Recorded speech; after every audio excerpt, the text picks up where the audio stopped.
Good evening, everyone. I am Abhishek Jain, moderator of this VCM. We are delighted to welcome you all in this 28th VCM of the series Beating the Monday Blues, being organized by Continuing Professional Education Committee of ICAI. It is my pleasure to be a moderator for this session on VCM on MTEF, concept and application, and as well as new era of GST in 2022. In a short while, we will start this VCM. I would like to appraise you about CP committee. The accounting profession is undergoing a transformation worldwide. As you all know, with the changes in the global arena, the role of CAs has gained more significance over the years.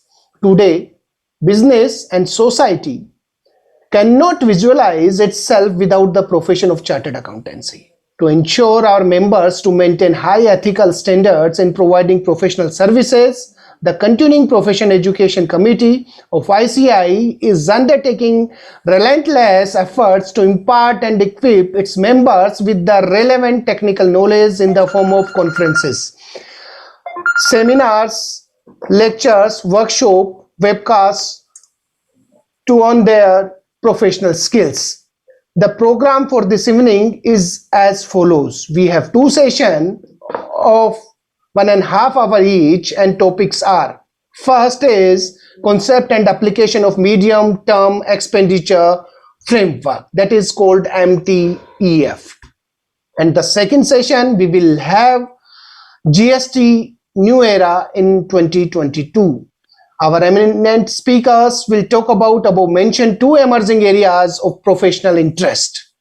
Now, without taking much time, I would like to invite our dynamic chairman of Kishangarh branch of CIRC of ICAI, CS Saket Kalani ji, for address talk about branch is doing for CP learning. Saket ji, you are welcome. Thank you, Abhishek ji.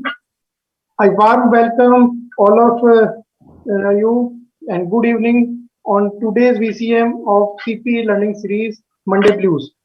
That last 27th VCM are also organized by CP and hosted by Kishangarh, and today is also hosted by Kishangarh branch of CIRC of ICAI. I thankful to CP committee chairperson and vice chairman and all CP committee members. Or I know, without taking much time, I start to take. Thank you. Thanks a lot, Saket ji. Now, in continuation, I would like to invite again dynamic secretary of Kishangarh branch of CIRC, Mohit Kumar Jain ji, to read out profile of our vice chairman, respected Nanda sir. Good evening, all of you. Thank you, Abhishek Bhaiya. Thank you a lot. This is my pleasure to give an introduction about Charanjot Singh Nanda sir. He is the vice chairman of CP committee. He is a dynamic personality. I had personally met him, and at the various meetings, I felt the jolly nature and the experience of sir. It's mind-blowing. CS Nanda Standard Board and Committee on Management Accounting and Vice Chairman of CPE Committee. He is an experienced practicing chartered accountant and is practicing in different fields. With the commitment to serve the profession, he has been the member of SEBI, SAFA Committee and IRDA Steering Committee.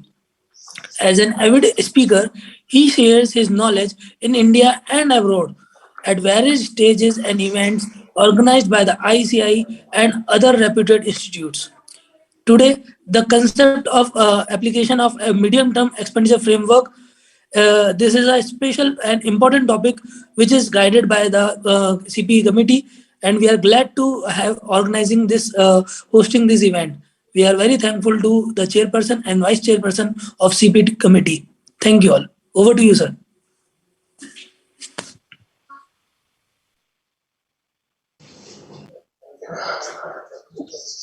Nanda sir, over to you. Thank you, Abhishek ji. A very good afternoon, ladies and gentlemen. I have with me my elder brother, C. Amitava Basu. We have been together since last 20 years if I have to count them on words. My younger brother, C. Abhishek Jain, who is the moderator of today's session. Again, my younger brother, C. Parveen Sharma, an authority on GST, two of the very revered office bearers, C.S. Saket Kalani, Chairman Kishangarh branch, C.A. Mohit Jain, Secretary Kishangarh branch, and one of the very revered secretaries of ICAI, Secretary Continuing Professional Education Committee, C.A. Ajit Tiwari ji. He's not a chartered accountant, but he lives among chartered accountants. So, ladies and gentlemen, I'm here before you after a span of nearly 3 months. And that was the biggest motivation that I should come and speak to you. By God's grace, both your chairman and vice chairman could make, and they are again re-elected to this council. This council shall extend from 2022 to 2025, and for a period of 3 years, both of us are here. And when I speak of re-election, I am reminded of a small couplet. The couplet says, "Thodi si roshni ki tamanna ki thi." थोड़ी सी रोशनी की तमन्ना की थी, मेहरबान ने आफताब हवाले कर दिया. आपने हल्की सी रोशनी मांगी, खुदा ने आपको पूरा सूरज दे दिया. So friends, the committee, CP committee, in spite of the fact that elections were fought so vigorously in the entire 3 months, not a single program of CP stopped. Your committee does 2 programs, one on Monday, which we call as Countering Monday Blues, and second on Wednesday, which we call as Wednesday Wonders. So CP committee has been continuously engaged in ensuring that the technical skills of members are honed at the highest level. Yes, we are passionately involved to ensure that we give topics of contemporary importance to all of us. So ladies and gentlemen, if you want any particular topic to be dwelled upon, feel free to give a call to us. We are always there to serve you and take you to the right esteem. The 2 speakers of the day, first, I told you, my elder brother, C. Amitabh Basu, who would be speaking on concept and application of medium-term expenditure framework. If as far as I know, Mr. Basu, he has been totally engaged in government accounting and government advisory. How one has to create wonderful impetus by the funding of government and how that could be expended of general benefit to areas which are, you can term as poverty or below poverty areas. So Mr. Basu has very consistently been attached in providing quality services and advisory services with respect to urban reforms, with respect to municipal corporations, with respect to certain trust and matching of their entire initiatives. The second speaker of the day, CA Parveen Sharma. I know Mr. Sharma for a long time, and Mr. Sharma, since the inception of his career, has taken GST as one of the areas where he can work and where he can give quality services. The topic which he'll be taking today is GST New Era in 2022. What are the latest changes? What are the expectations of CBC from the clients? And what we can do as chartered accountant is largely expected and is largely matched in case you have right people to guide you. So ladies and gentlemen, I will not speak much. We have both the speakers online. They have to give the best to you. And more importantly, the membership, I would urge all upon you to come out with any questions, because all your doubts need to be put at rest and you have to go home more enlightened. So thank you. Thank you so much. Thank you all for coming here. Thank you all to all members who have joined, because your support is very important for us to keep us going. Very, very important. I am reminded again of another couplet. When I speak of support of members, the couplet says, मैं अकेला ही चला था जानिबे मंजिल, मैं अकेला ही चला था जानिबे मंजिल, लोग जुड़ते गए कारवां बनता गया. कितना अजीम कारवां तैयार है. All of us have to ensure that the flag of our institute flies at unprecedented heights. Thank you. Thank you so much. Over to Mr. Jain for his moderation. Okay, Mr. Jain, please carry forward.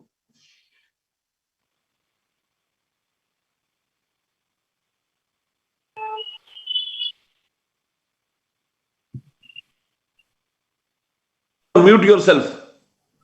Abhishek, please unmute yourself.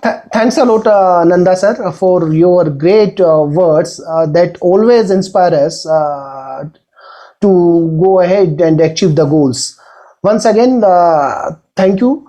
And now I would like to invite our dynamic speaker, Amitabh sir, And before I invite him to deliberate the session, I will be pleased to read out his profile. His fellow member of ICAI, he has over 4 decades experience covering financial management and has worked in India and abroad, which includes developing and transition economies as well as conflict countries. He has authored 2 books, Sustainability Reporting and Due Diligence, published by the ICAI. His articles have also been published in several national and international professional and academic journals. He is member of various professional association and currently co-chair working group on subnational government of the International Association of Schools and Institutes of Administration headquartered at Brussels, Belgium. He has been in academics and was a faculty at Xavier Labor Relation Institute, Jamshedpur in Finance and Control stream for the PGDM course and Discussion Guide. Sir, I welcome you for your great deliberation. Welcome, sir. Over to you. Thank you, Abhishek ji. Thank you, Nanda ji. Thank you to all of you for giving me an opportunity to come before you and share my thoughts on medium-term expenditure framework. So I will go straight to the presentation. Just please let me know if the presentation is visible or not. Yes, visible, sir, visible. Okay. Very much visible, sir. Thank you very much. The topic for this session is the medium-term expenditure framework. Briefly, we call it as MTEF, concept and application. The presentation will have the certain outlines, which is like this. I'll just which is first we'll have the budget and then we'll have the MTF.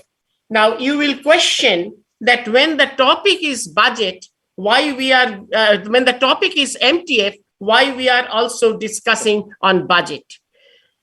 I remember long time back in my childhood, I've seen a film called Sound of Music. Many of you may have heard its name. And there were umpteen number of songs, but one song, one couplet which registered in my mind is, nothing comes from nothing, nothing ever could.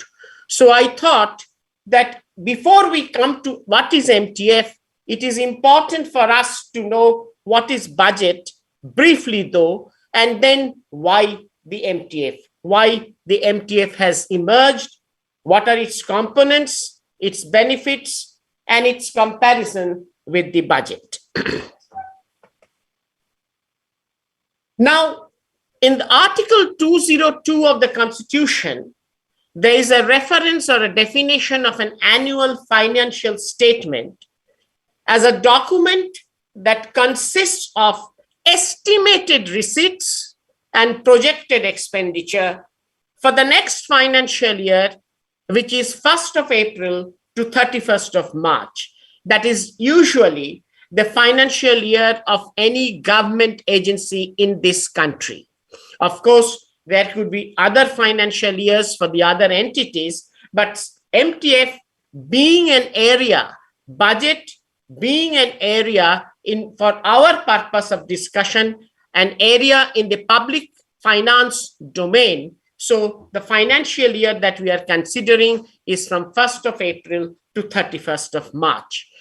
And this annual statement referred to in Article 202 of the Constitution is commonly called as the budget. And we are at a time, I'll thank the CP committee and the Kishangarh branch for organizing this particular session at a time when we are not very far off from the next budget, which is to be placed early next year. Having said that, what are the components of the budget? As I mentioned, that the budget has two parts. One is the estimated receipt and one is the projected expenditure for the forthcoming year.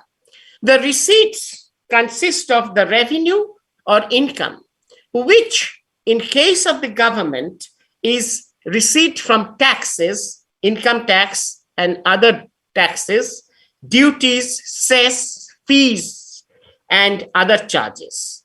The other receipt is from public debt, which includes borrowing from the domestic market, borrowing from the external market, or the financial assistance received from the multilateral or bilateral agencies like the World Bank, the Asian Development Bank, etc. Particularly when it is in terms of loan which has to be repaid. On the expenditure side, there is the capital outlay, which is for building up infrastructure and for different types of programs and schemes that the government comes up with. As, for example, if you take today health being a very, very significant sector, the National Health Mission, which is a program which the government has undertaken long back. And now there is the Pradhan Mantri Arogya Yojana, which also is an important health scheme. There are also expenses which are for the operation and maintenance of the various activities which are to be carried out to run the infrastructure, the facilities, and the programs, the establishment cost in terms of salaries and administration expenses.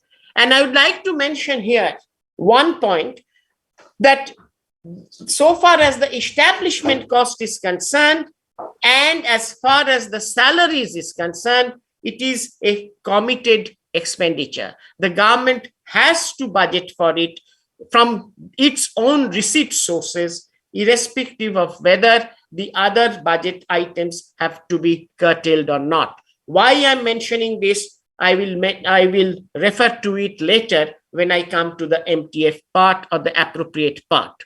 Then there is the servicing of debts, which is in terms of the interest payment as well as in terms of the repayment when it comes to. The budget, which has the estimated expenditure, which has the estimated receipts for the forthcoming year, can be again classified into two types. Budget for capital expenditure, which is the planned program schemes and is referred to as the capital budget, which we as chartered accountants would know is one which creates an asset, which is for not a regular type of expense, but which is one time or is phased out over a period of years, because all infrastructure, all projects cannot be completed within a year. And there is a budget for regular or recurring expenses like establishment, I said salaries, administration, debt servicing, interest payment, etc., which is considered as the revenue budget. Now, based on the nature of expenditure, that is whether it is a capital expenditure, therefore a capital budget, or whether it is a revenue expenditure, regular recurring expenditure, the sources of funds are generally tried to be matched so that there is no mismatching between the sources of fund. And of course, the one-time or phased allocation and regular allocation are differentiated so that the capital receipts, which are one-time receipts, or even those receipts which are regular receipts, part of it is provided for the capital expenditure. And those which are regular receipts, again, they are provided for the recurring expenditure. Now, here you will find a repetition or a bit of a confusion in the sense that the receipts which we are estimating are in terms of tax, cess, duties, user fees, etc. So these are all regular receipts. So where is the one-time receipt? Yes, in the case of government, one-time receipts are rare. So from out of this, a portion has to be allocated for the capital expenditure, which is done, and another portion has to be allocated for the recurring or regular expenditure, as a result of which there is an impact on the ultimate, result of the budget, which is the difference between the projected expenditure and the estimated receipts. And why I'm bringing in this point, that how MTF helps to overcome this, that is what we will refer to when we come to the appropriate slide. So the difference between the estimated receipts and the projected expenditure can lead to a deficit budget where the expenditure exceeds the receipts, and can also lead to a surplus budget where receipts exceed expenditure. Of course, surplus budget in case of a developing country, in case of a transitional economy, is difficult to attain, but it can happen in theory at least. And there is another budget, which is called a balanced budget, which generally is where the estimated receipts equal to project expenditure. Now you can question me that why you are saying all these three, because we are more accustomed or familiar with deficit budget. The reason why I'm saying is that not only theoretically it is possible, there have been instances, and I would not like to mention those instances, where in certain states, year after year, a balanced budget has been placed where there is neither a deficit nor a surplus. I would not like to mention the state, but if you want, I can refer you that which year, which website to go to find this.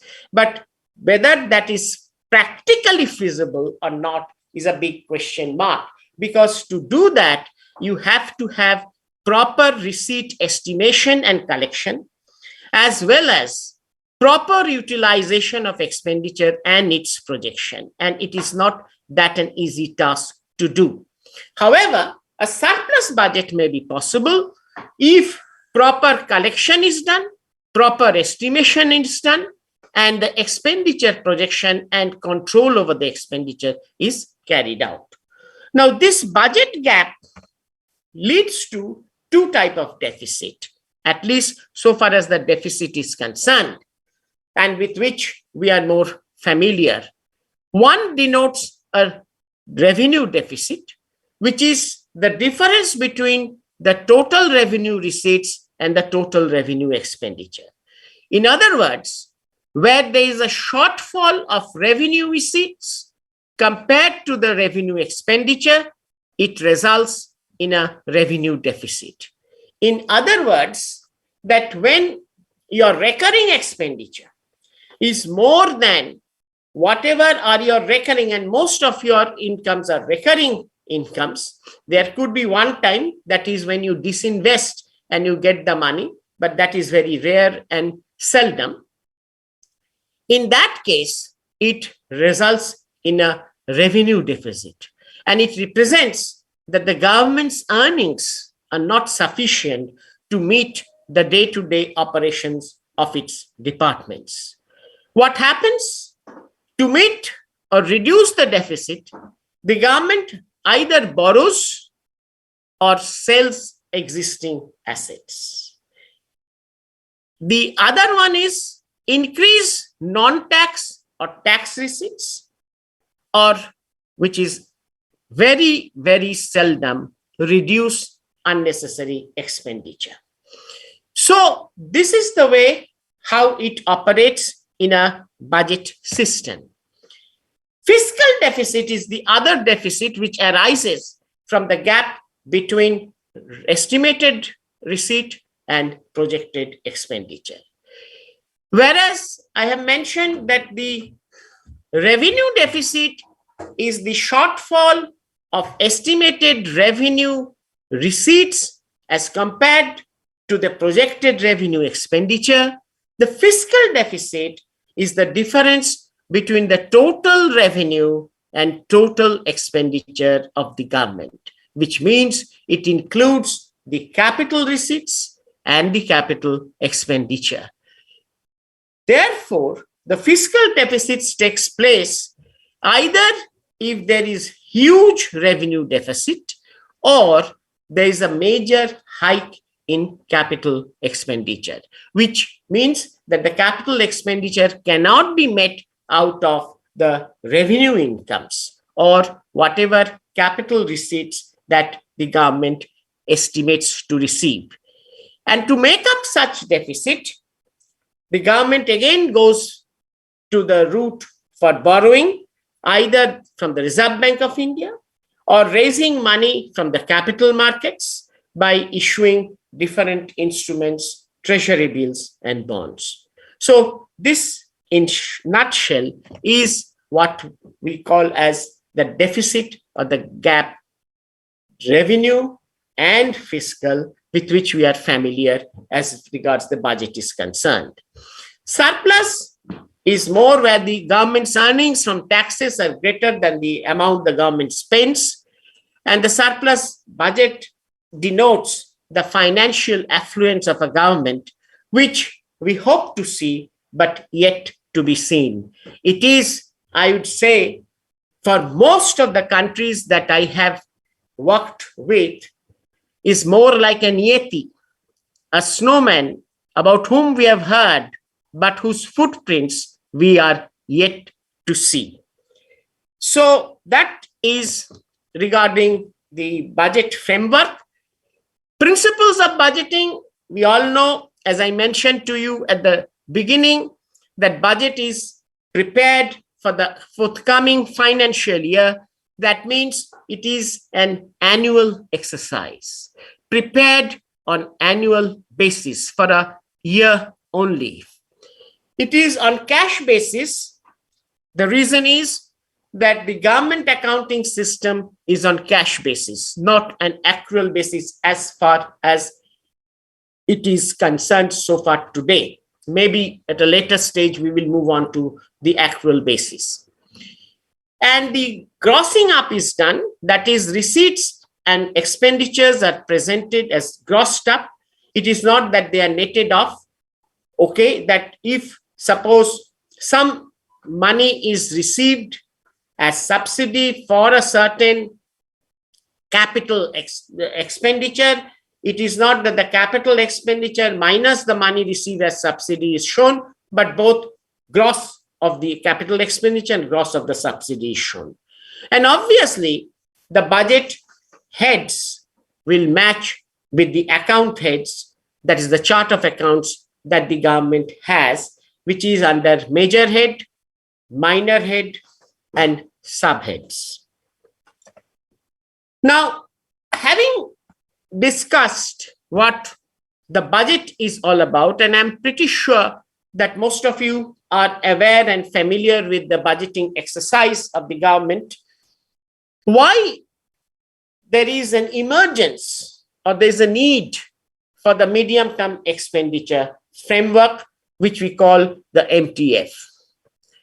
In short or in brief, the emergence of MTEF has risen to strengthen the budget process, to facilitate to keep the revenue and fiscal deficits within limits, and to allow to extend the horizon for the fiscal policy beyond the annual budgetary calendar.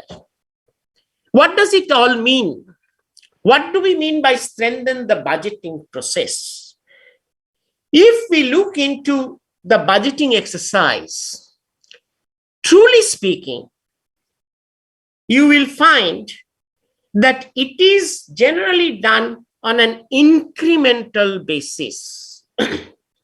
If last year so much was the money spent, this is the item of expenditure, you increase it by a certain percentage. even most of the departments, when you do it, when you prepare the budget is done, it is what is required is that why you require the money, how much you require the money, what for you require the money. If these could be answered, then the proper estimation can be done. MTF, as we will see as we proceed, is not for a single year. It is for a medium-term time horizon, which means 3 to 5 years. 3 to 5 years, because beyond 5 years, it is very difficult to foresee what the situation would be. And therefore, it is kept confined to 3 to 5 years. Most of the countries who have followed MTF in Latin America or Africa, even in our country, certain states which are going in for MTF, they have kept it to 3 years because that is a medium-term horizon. Whereas in a budget, it is every year, annually. Now, when you look at a medium term, you will come to know that how long a project, an infrastructure building will take, what could be its cost, and how it could be spent, so that you can estimate over that medium-term period, say 3 to 5 years, accordingly.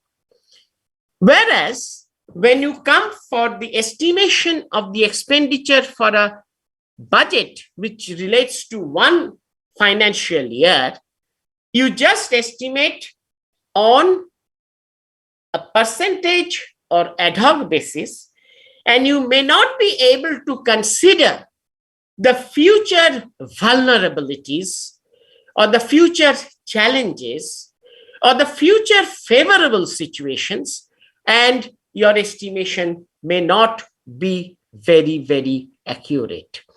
If you analyze any budget, and let us not go into very big stuff, just small local budgets, municipality budgets, you will find that municipality budgets, the departments, they generally do on an ad hoc, on an incremental basis.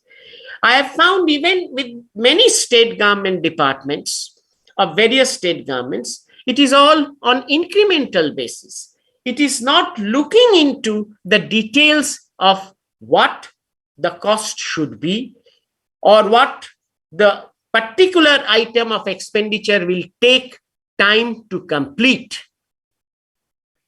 And then what happens? You project an expenditure, you estimate a receipt, and you find that your estimated receipt and your projected expenditure, there is a mismatch. There could be a gap, and that gap could be a deficit gap, which results in a revenue deficit or a fiscal deficit. And what does it mean?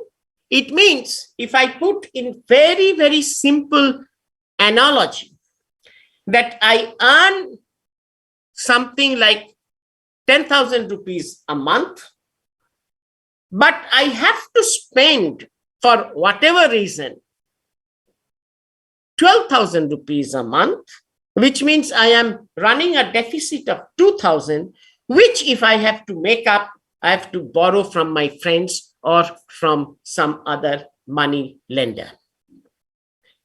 Now, when I borrow and the deficit goes on accumulating, it indicates that my financial status or the financial worth or the financial position is weak or vulnerable. So, what is required is that to have a financial strength and to keep the borrowing within a controllable limit so that it could be repaid as and when the repayment date arises and from out of the earnings that one gets, instead of repaying through another borrowing, which means you get into a debt trap. And that is where MTF helps because the budget looks into a 1-year horizon and therefore cannot estimate all the requirements of the funds properly, both not only from the expenditure count, also on the income count in terms of what could be the collections in terms of taxes with increase in business size or with increase in other facilities that are being provided. So therefore, you see, the MTF helps or has emerged to strengthen the budget process in estimation and in the process to control, to facilitate, to control the revenue and fiscal deficits within the controllable limits. Because if your estimations and projections are more or less accurate, then your deficits could be kept under control. And all this allows to extend the horizon for the fiscal policy matters beyond the annual budgetary calendar. That means what sort of policies should be taken, what sort of initiatives should be taken to make the things happen, can be helped, can be assisted, can be conceived if a medium-term horizon estimation is carried out. So therefore, what is MTF? MTF is a multi-year public expenditure planning, setting out the future budget requirements and assess the implications of future policy changes and new programs. So the keywords here is, if we compare MTF with budget, that MTF is a multi-year. That means, as I mentioned earlier already, that it is not for 1 year, but rather it is for a medium term, which is 3 to 5 years. That is what MTF is. Second, MTF is an expenditure planning. Expenditure planning, more focus is given on expenditure planning because when you are projecting or planning the expenditure for a medium term time horizon, 3 to 5 years, you will have umpteen number of issues or aspects or factors to look into. As for example, is this expenditure required? Second, if required, how long will it take to meet the target for which this is being spent? Say you want to construct a road, how long will it take? You want to construct a irrigation dam, how long will it take? So that project period comes in. And what could be the expenditure in the different tiers over which the project will run? Initial period, for example, if you do not have adequate land on hand, your expenditure may not be that much because you are unable to construct if there is no land. I'll give you one example again. It is a real life example, but I will not mention the place, where we have seen that it is budgeted to have expenditure for construction of certain health centers. And that money which is allocated, which is projected as expenditure, is not spent year after year. When questioned that how come that this is remaining unspent, the observation was that the land on which the centers are to be constructed are yet to be identified. So you can make out that when the budget is prepared, and believe me, this is a real life case, only on account of confidentiality, I cannot mention the names. What happens is your proper projection of expenditure, proper planning of expenditure doesn't happen. And therefore, the allocation of funds are impacted. So MTF helps to properly plan and properly estimate, taking into account what are the expenditure, whether it is important to have, what is the period that is required to carry out, particularly for the capital expenditure, and also that what are the constraints which needs to be removed before the expenditure could be full blossomed. So accordingly, the allocation could be made. It sets out, once that is done, it says it sets out the future budget requirements. Now, what does it mean? It means that it is a plan.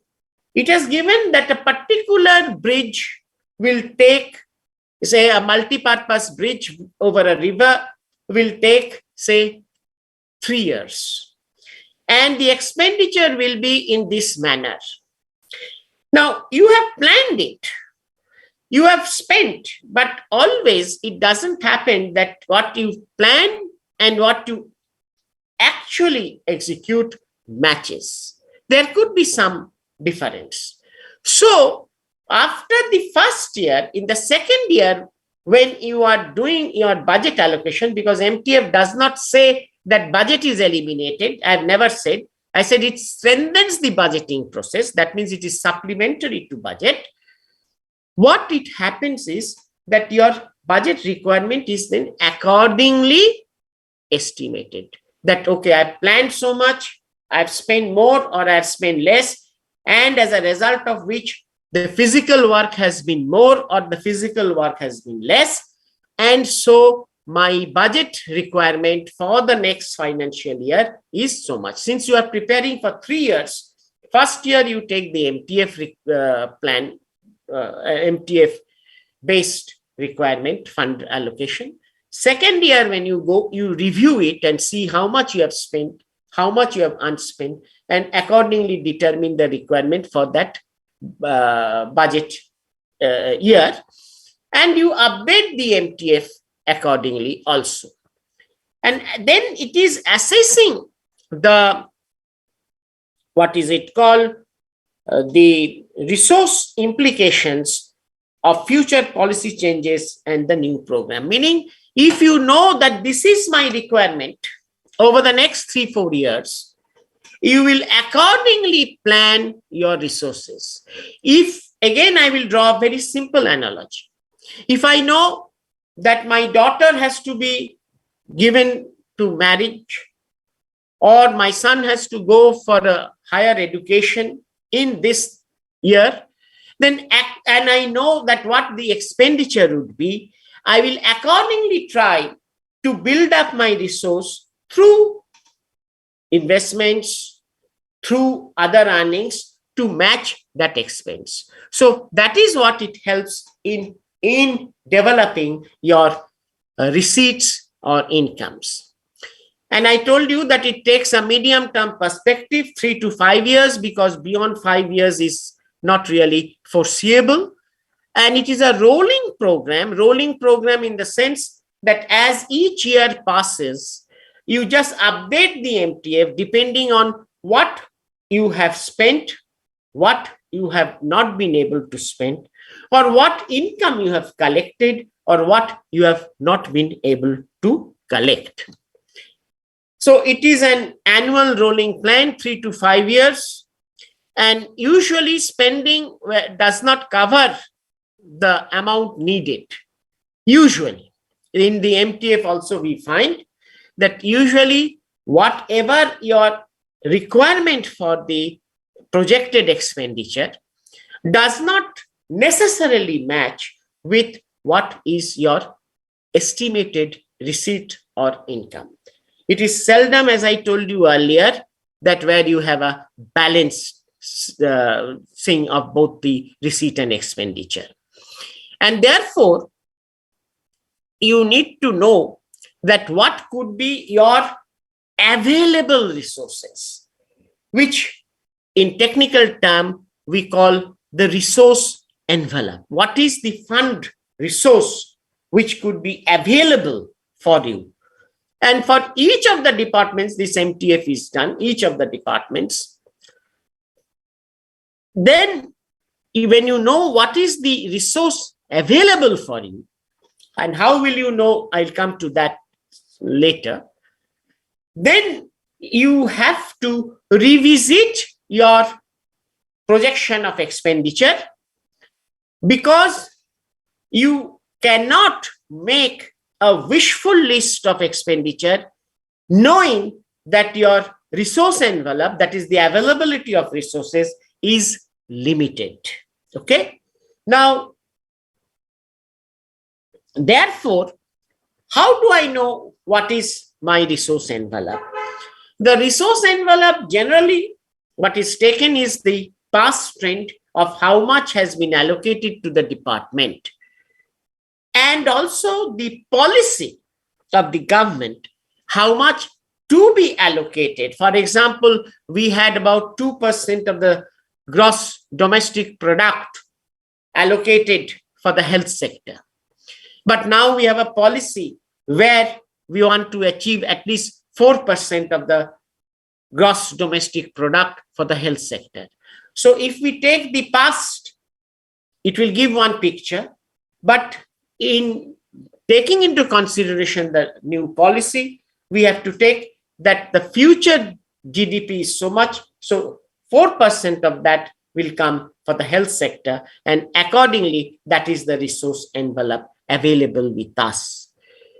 Where such policies are not yet pronounced, there you take the past trend with an increase, of course, which will be as the GDP increases. I'll give you one simple example, that if you take certain states which have given this drinking water a priority, and after health and education, substantial amount of fund is being given for safe drinking water, you take that trend and the priority of the government supports increasing that trend in consultation with the finance department for your allocation of funds or for the resource envelope. So once you know your resource envelope, then you can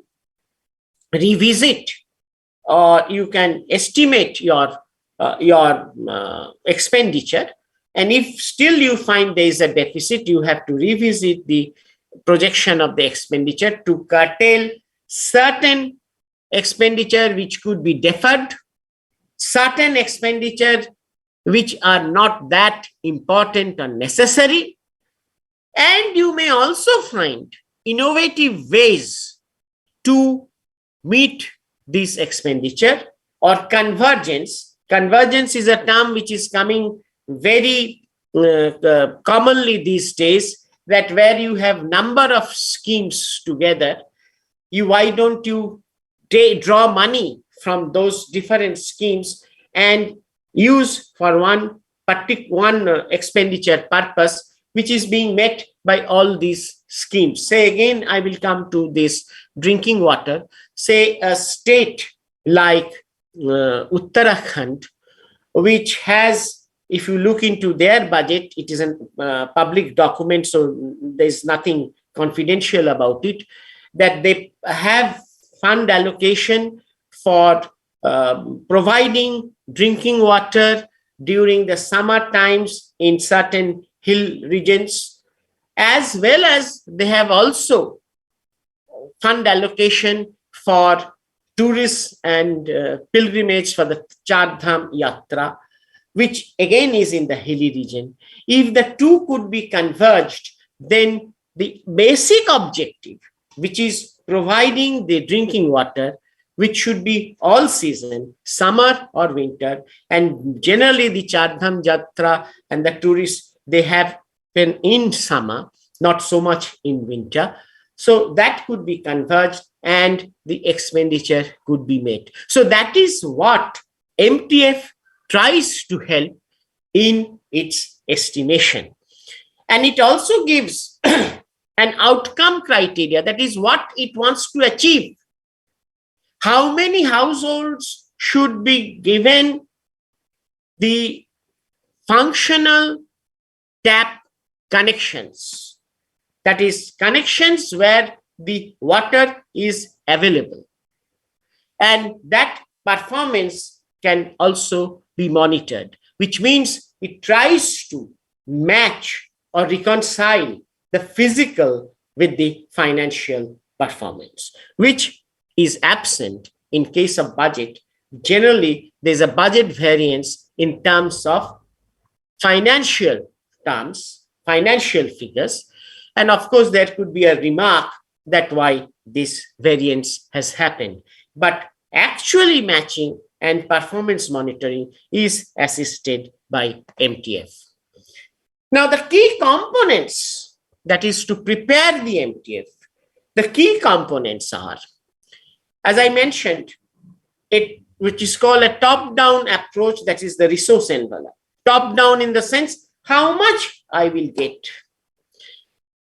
Again, a simple analogy. I want to go out for a holiday with my friends, and I must know what is the amount of fund available with me or available for going out for this holiday. Once I know that, then I could make my proper estimation of the type of expenditure that I can incur. If I do not know that, in that case, my expenditure estimation can go haywire, or I have to meet that by taking loans or borrowings, which is not very desirable. And second is the bottom-up estimation. That is what would be the expenditure as it is running and for the medium term, 3 to 5 years, I mentioned already. Matching the two, which is the reconciliation, there could be gap, and then reprioritizing the expenditure within the resources available. Now, what is this top-down approach? That is basically what is the resource ceiling for meeting its budgetary expenditure. If it is unknown to a department or a unit within the department, then it works in a scenario where there is unconstrained budgeting, as if money is available, as if, I'm the king and anything I want is available. But that is not so in practical life and practical situation. And therefore, it is important to have this top-down approach, that is to know the resource envelope, the resource available in case of estimation of expenditure, to make the proper estimation of expenditure. And when this limit is known or is set, in that case, you have to estimate your sources of income, your sources of revenue very, very conservatively. And we as chartered accountants or we as finance people bear an image of being conservative, not conservative in a negative sense, but conservative in a positive sense, that we take into account what is practicable, what is realistic. We do not make unrealistic estimation, especially of incomes or profits. Now, for this, you have to keep in mind that can my tax collection increase overnight? Or how much can it increase if certain measures are taken, whether through awareness building, whether through friendly approaches or through other changes in the tax laws, etc. Whether new impositions could be made, and we have seen in many states number of new impositions have come in, and also through various other innovative means through which we can estimate that this would be our realistic revenue. Second part is the collection efficiency. You may have the scope to earn, but to recover that earning, that is a very, very important factor which you have to take into account, because many a times, and especially if you go into the municipalities level, you will find the collection efficiency in terms of property tax or in terms of water user charges are deplorably bad, poor. Now, how you can improve the collection efficiency? That is one to be looked into. Second, also what is important, that you have to take into consideration the collection efficiency to reduce or to keep your receipts within the realistic limits of being made available to you. And that is where this top-down approach becomes important. And then you allocate amongst the various sectors, various domains, which allocation depends on the priority set by the government: health, education, drinking water, irrigation water, etc. Of course, there are, priorities for defense, priorities for home affairs, etc. But these are very important sectors where more money is given, roads, etc. And then once you determine what is the amount available and how much will you give to each of the sectors, depending on the priorities and the policy initiatives of the government, the departments will know that this is the fund available, and therefore our expenditure has to be within that limit, and accordingly they can project their expenditure. I'll make one additional point here. So far as the state or the subnational level is concerned, subnational government, because there is the national government and the subnational government, the resources are available for the states. One, what they are internally generated from their internal generation of taxes and duties. Another is from the central funding and through the central government schemes I mentioned earlier of the National Health Mission, where the general rule is 60% is given by the center and 40% has to be funded by the state, except for states in the special category or northeastern states where the percentages are higher of central funding and lesser for the state funding. Externally aided projects where funds are available from multilateral agencies like the World Bank, the Asian Development Bank, bilateral agencies like JICA, Japan International Cooperation Agency, etc.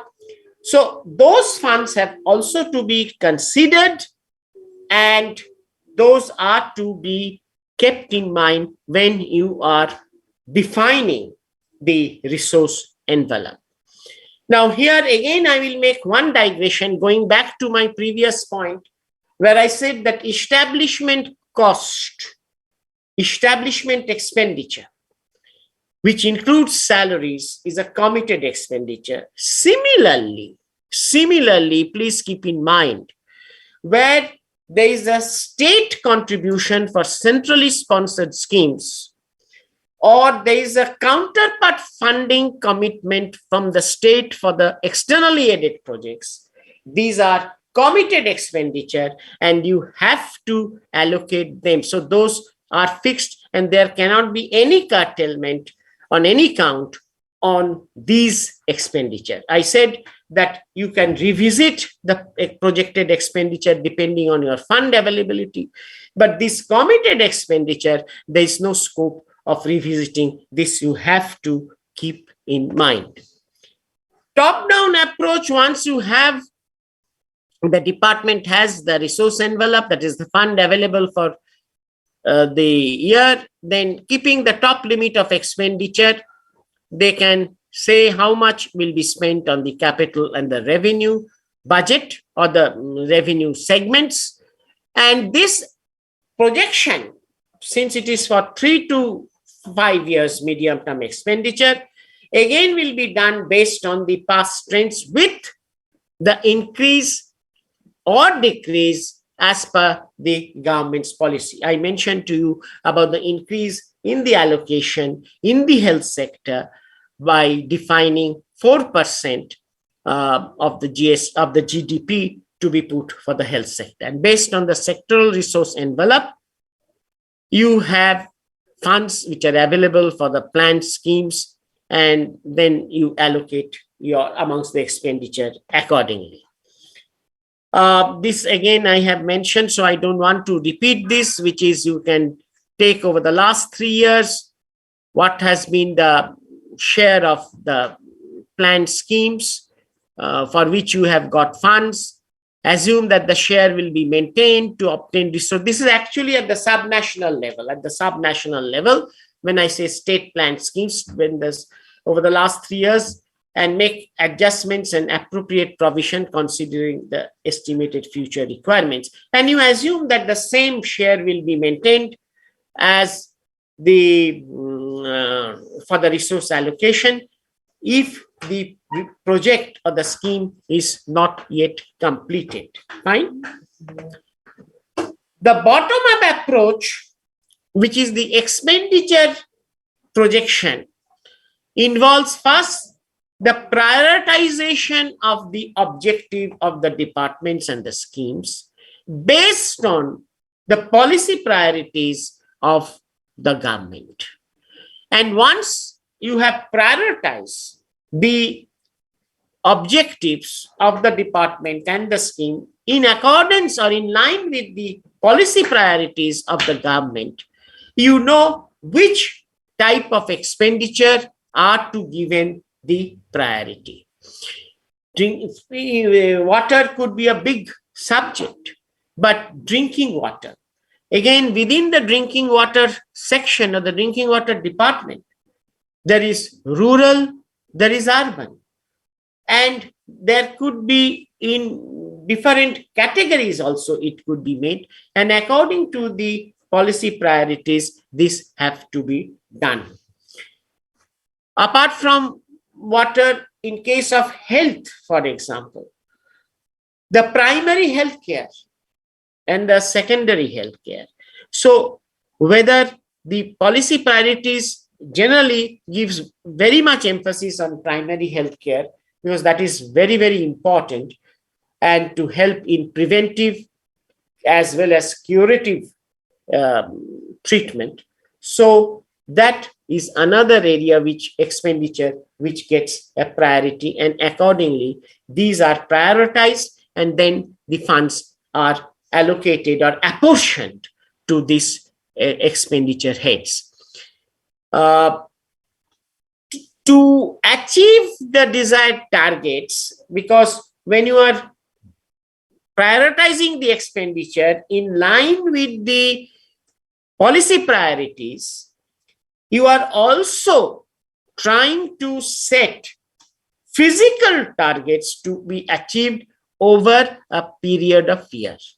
A very simple example, that if you want to immunize or vaccinate people for a certain type of disease, you will have a physical target, and it all cannot be achieved overnight or one day, and it will take time. So you fix a target with respect to period, and for that you have a particular expenditure head, and you allocate the fund or estimate the fund required for that. So prioritize expenditure in line with the policy priorities, the targets for these priority expenditures, the period required to meet the targets, and then what is the fund requirement based on the unit cost or whatever basis that it applies. So I've already said prioritize objective is the process of synchronizing the departmental objectives with the sectoral objectives and the government goals, because the whole exercise of this public finance in terms of budgeting or MTF is to achieve the objective, the goal which the government has set for itself and for the public welfare. Mapping and measurement of outputs.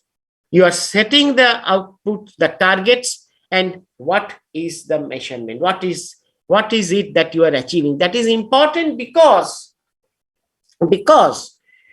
utilization of fund after it is allocated is important to monitor, and MTF therefore helps in the process that this is prioritized expenditure, this is the fund available, this is the physical target you have to meet, and how much has been achieved in terms of performance. That is the difference between MTF and budget. And then there is the gap analysis. I am repeating again and again because this is important, that whatever you estimate as expenditure, you, even after knowing the resource availability, may not necessarily match. And therefore, you have to find out ways that if this is the gap, where from do I meet the gap? Do I go in for a public-private partnership? Do I go in for a convergence? Do I defer a certain expenditure? Or do I bring in certain innovative techniques by which the expenditure could be curtailed? And then the schemes being prioritized, I mentioned this, and as I said, that convergence and the grouping you can do. So this is how the bottom-up approach this is done. And for that purpose, you have to do a past expenditure analysis. At least to start with, you have to do that to see why you do the past expenditure analysis. You can question, does it mean that we are again going back to square one, that we will be estimating in the MTF, projecting in the MTF, this expenditure as a percentage increase, incremental? No. Past expenditure analysis is done to understand the capacity to spend. Sometimes the expenditure reflects, why sometimes expenditure reflects whether the department has the capacity to spend. For example, if you have in any department one junior engineer with no assistant engineer and one executive engineer, how much can these two individuals supervise, monitor, and work compared to where in a department you have 5 junior engineers, 2 assistant engineers, and 2 executive engineers? So that is one part of it. The second part is that whether in the past there have been any challenges or constraints which has impacted the capacity of the department in its spending, in utilization of the funds. And if those challenges continue, then you have to find out what are the ways to address these challenges before making the estimation. So past expenditure analysis is important with the trend scenario, and identifying interventions, as I mentioned, that the challenges which are identified, which are continuing, what interventions you require to address those challenges. Today, you will find in many states where land is a issue, is a problem, is a challenge for infrastructure development, and for which the money allocated, though, is not fully being spent. There, the question of the concept of land banking has come, land pooling has come. So that is one, way of interventions. The other interventions is which you will find especially a new one which has come up. Of course, earlier we had that in a different terminology, especially with the municipalities and the smart cities, which is called the value capture funding or value capture finance. How we can monetize the unused land or the vacant land or the not or underutilized land and buildings to earn and to meet the expenditures. And then you develop various scenarios, which is, if I do these interventions, what would be the cost? If I do not do the interventions, then what would be the cost? Whether it will require a deference. If I just don't do any such interventions, innovative interventions, I defer. And then you make a decision that which would be the best one to meet the priority objectives of the department and the priority policy goals of the government, and the fund which is available with you that matches, and accordingly do your projection. And this is that reconciliation part, which is under constrained resource envelope. You, as I mentioned, you take out the low priority programs, you scrutinize the existing spending to identify any operation. There could be operational efficiencies or gains that can be made, and how alternate resources can be made available, and then reprioritize. I've already mentioned this to you, but keep in mind, resources for committed expenditure, there is no question of reprioritization. Why I'm mentioning this is there is a concept at that whether this could be curtailed or not, but not for the committed expenditure. A note before I come almost to the conclusion, and I ask Abhishek ji for questions which may have come. MTEF is not necessary that it will follow all the budget line items. It is mainly for the major heads, because it is a expenditure planning, and therefore it is not as in detail as is required for a budget. Once you have that, it gives you the direction to prepare the budget, so it can be on the major heads item. And this would be, unwieldy and of little use if you make it into too much of detail, because MTEF is more for a policy making tool, is a input for policy making, and it will be followed with the detailed line budgeting. In short, the annual budget contains details for the coming year. The MTEF shows the broad directions for a 3 to 5 year period. Abhishek ji, I'll just conclude and I will come to you for the questions. The benefits of MTEF is that the key projects are adequately funded. That is taken into account. That the key major projects in accordance with the government policy are funded. There should not be lack of fund for the key projects, which can happen if a time horizon is not considered. Raise the resources, raise resource consciousness of the departments. You see, if you give me money, if I get, inherited wealth without any effort from my part, I'll go on spending. But when there is a constraint, I'll try to earn, and that is what, with availability resource envelope being limited and that being made known, the departments, when they are using the spending units, they get conscious, and it improves the cost rationalization. I would not use the word cost control. It also improves the predictability of resource flows, because you have to estimate what is the resource that you have to generate, and facilitates the medium-term strategy objectives. And of course, there are challenges. Everything is not rosy in life. I was told long back by one of my teachers that life is not a Bollywood film, that you come from a poor family, become gold medalist, marry the wealthiest person's daughter, and become a rich man. It is not a Bollywood film.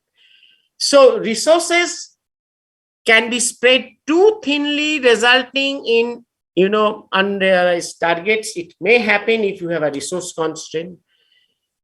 The second is important.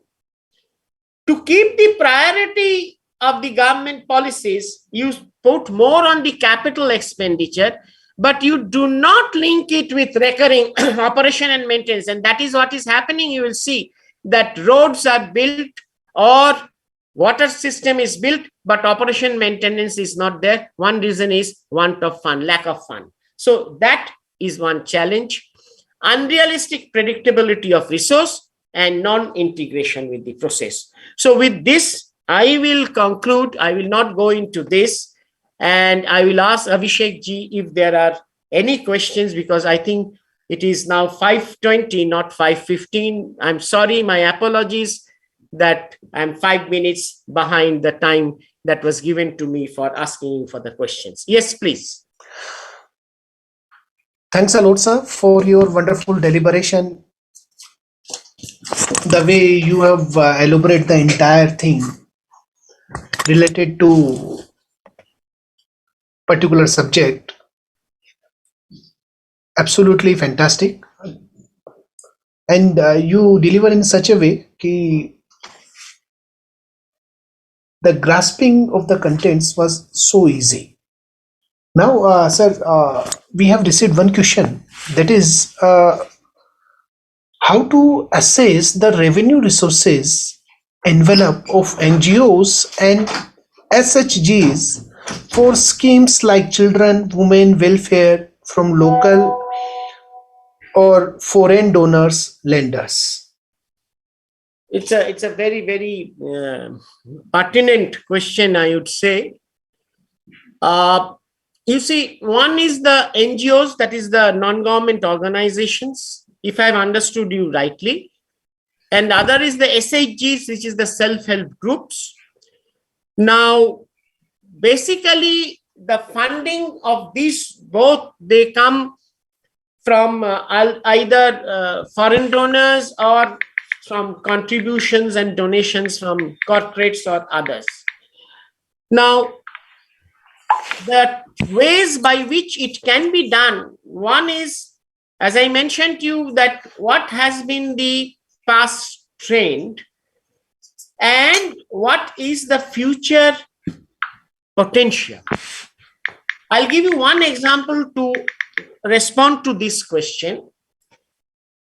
There is an NGO which for the past years have been regularly receiving funds from various foreign donors as well as from the corporate sector. But then, when there were certain economic changes in the foreign countries, economic changes means there were new laws or there were recessions, okay? And when the corporate sector, those which were donating, were not in that good shape, the donations came down. So what happens is that when you estimate the resource envelope in such a situation, you just cannot go by the past trend that, okay, past I've got this, so I will get the same trend, some extrapolation. But you have to take into consideration what is the future outlook, and accordingly you have to curb. So your expenditure needs to be curbed.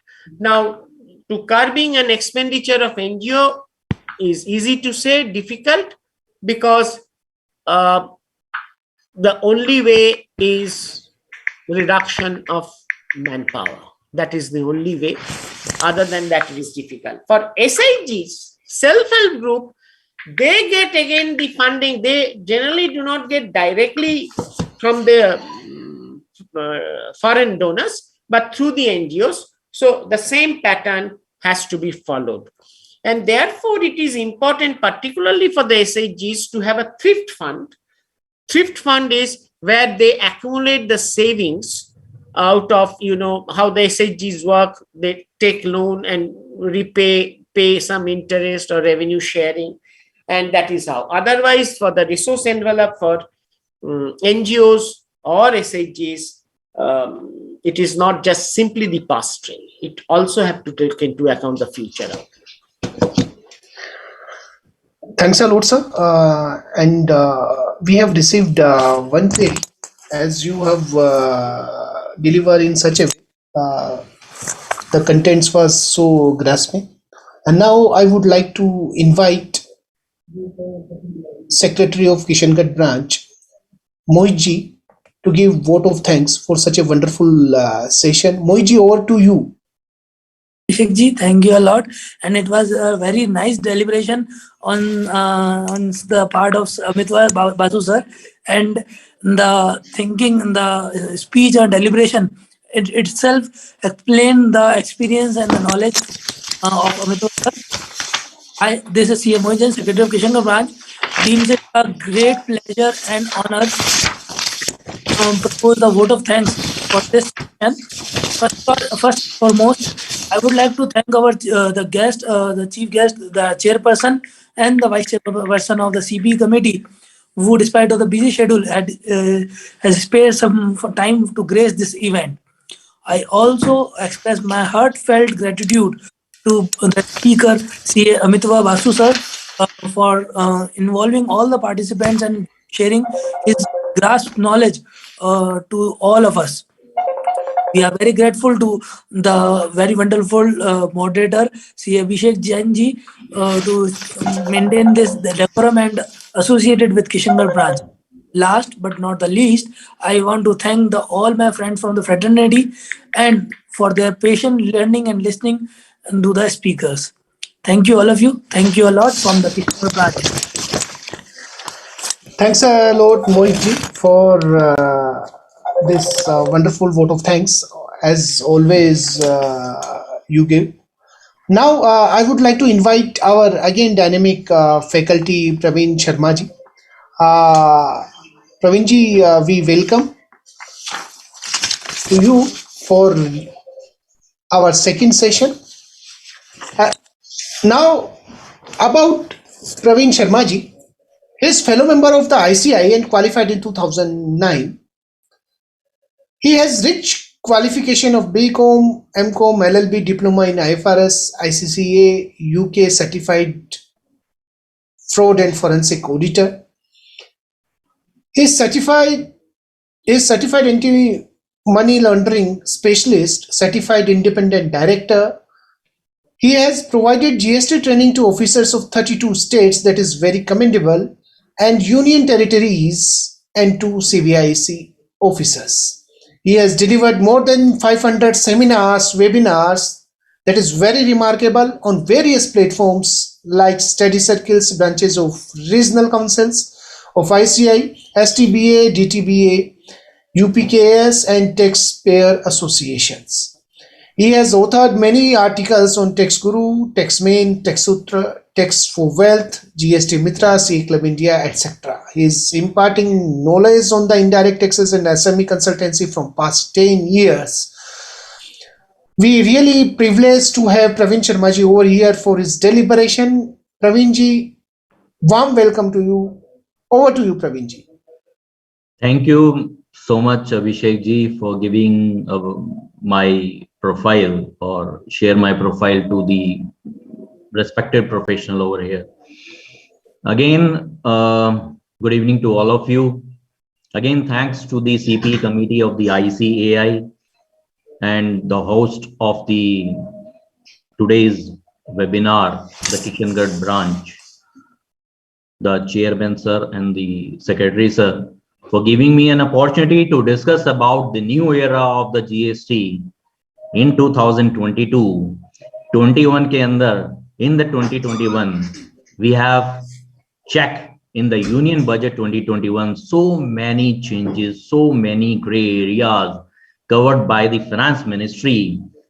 So the implementation has to be done with effect from 1st of January 2022, and many highlights are there, many fraud detection techniques implemented, artificial intelligence has been done, and many information which is to be shared by me in the coming 1.5 hours. So the topic of today given to me is the new era of GST in 2022. Why we are so much hips or you can say hiccups and cries regarding the 1st of January. What will be the new changes which are going to affect on the taxpayer point of view, on the professional point of view, and what are the technique to be developed so that effective and efficient implementation of the GST would be there.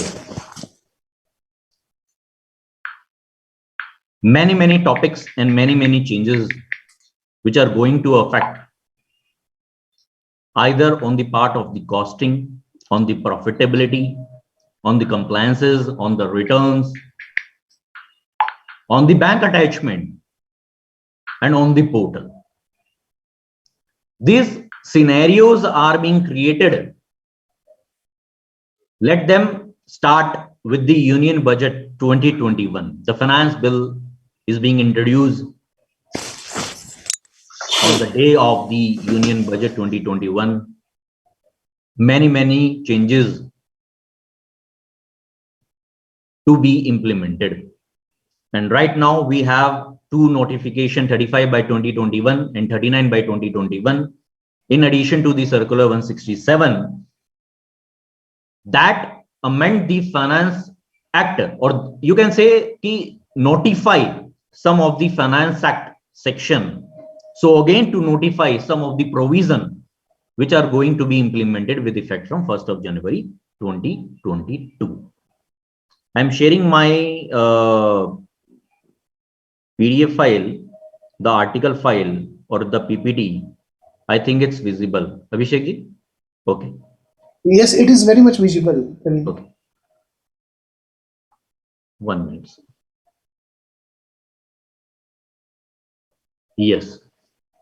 So, respected professional, one of the area or the new era of the GST is that small restaurant also are to be covered in the bracket of the GST. It means there are, you can say, the two portal which on the screen, the Zomato and the Swiggy, the two restaurant portal, cloud kitchens.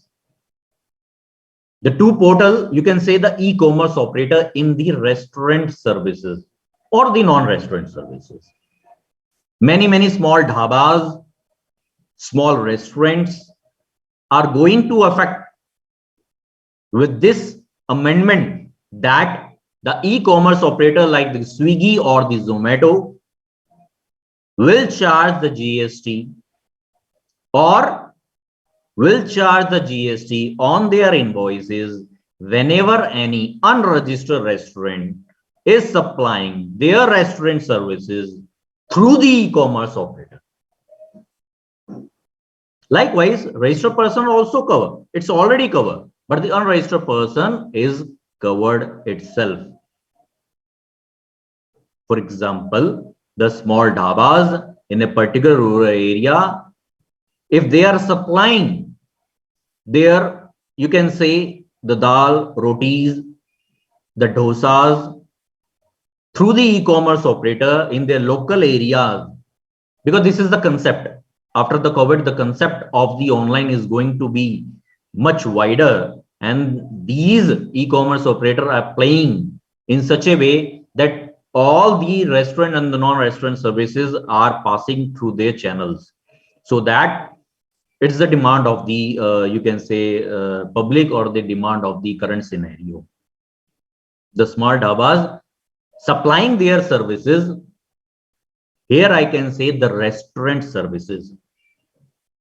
Please have a patience that there are two types of services which I'm supplying through the e-commerce operator. One is the restaurant services and next is the non-restaurant services.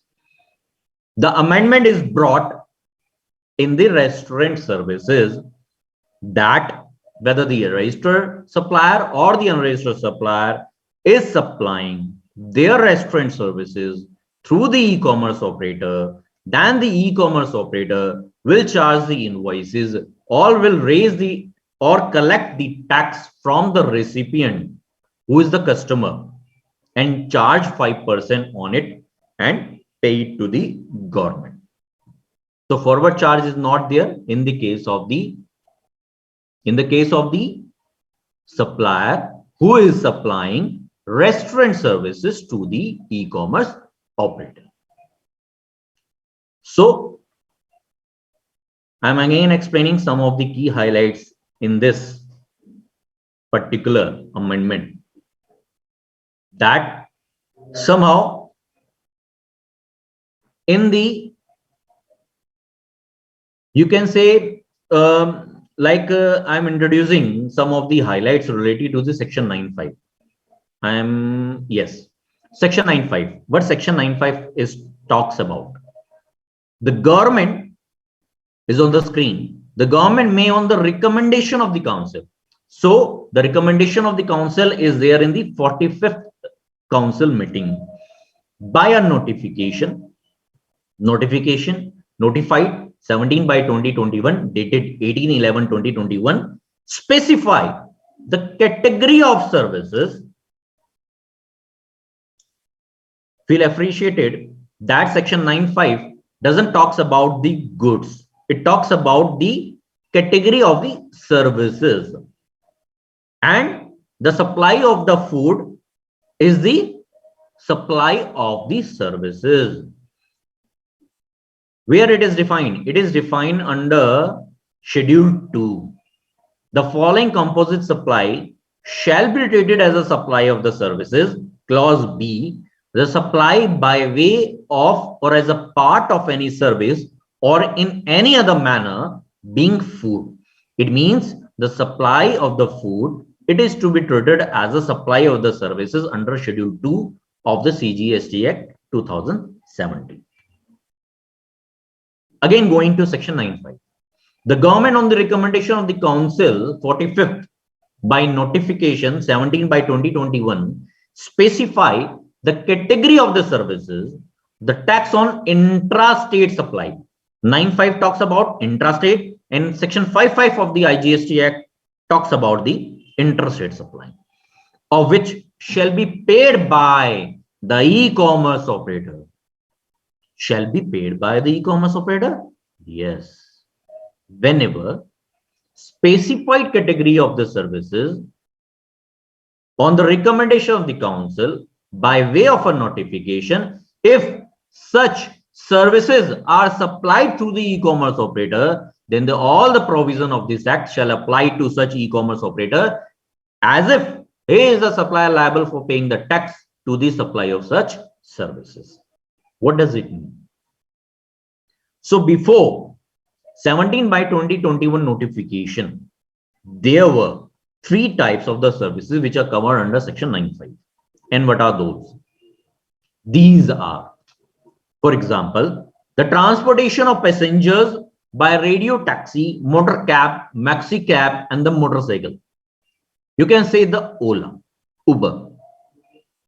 Second, accommodation in a hotel, inns, guest house, clubs, campuses, or other commercial places meant for the residential or the lodging purpose. You can say the OYO rooms. Third, housekeeping services such as the plumbing, carpentering, cleaning, etc. You can say the urban clap. So whenever any supplier supplying these services through the e-commerce operator, Ola, Uber, OYO, Urban Clap, then the e-commerce operator shall be liable to pay the taxes. These are 3 services covered under section 9(5) on or before 16th of November 2021. Now the notification has been come dated notification number 17 by 2021 that says that what? Point number 1, the government has given a directive through notification 17 by 2021 CTR, wherein e-commerce operator like Zomato, Swiggy are liable to pay the taxes on the restaurant services. Restaurant services effective 1st of January 2022. It means 4 types of services will be covered with effect from 1st of January 2022.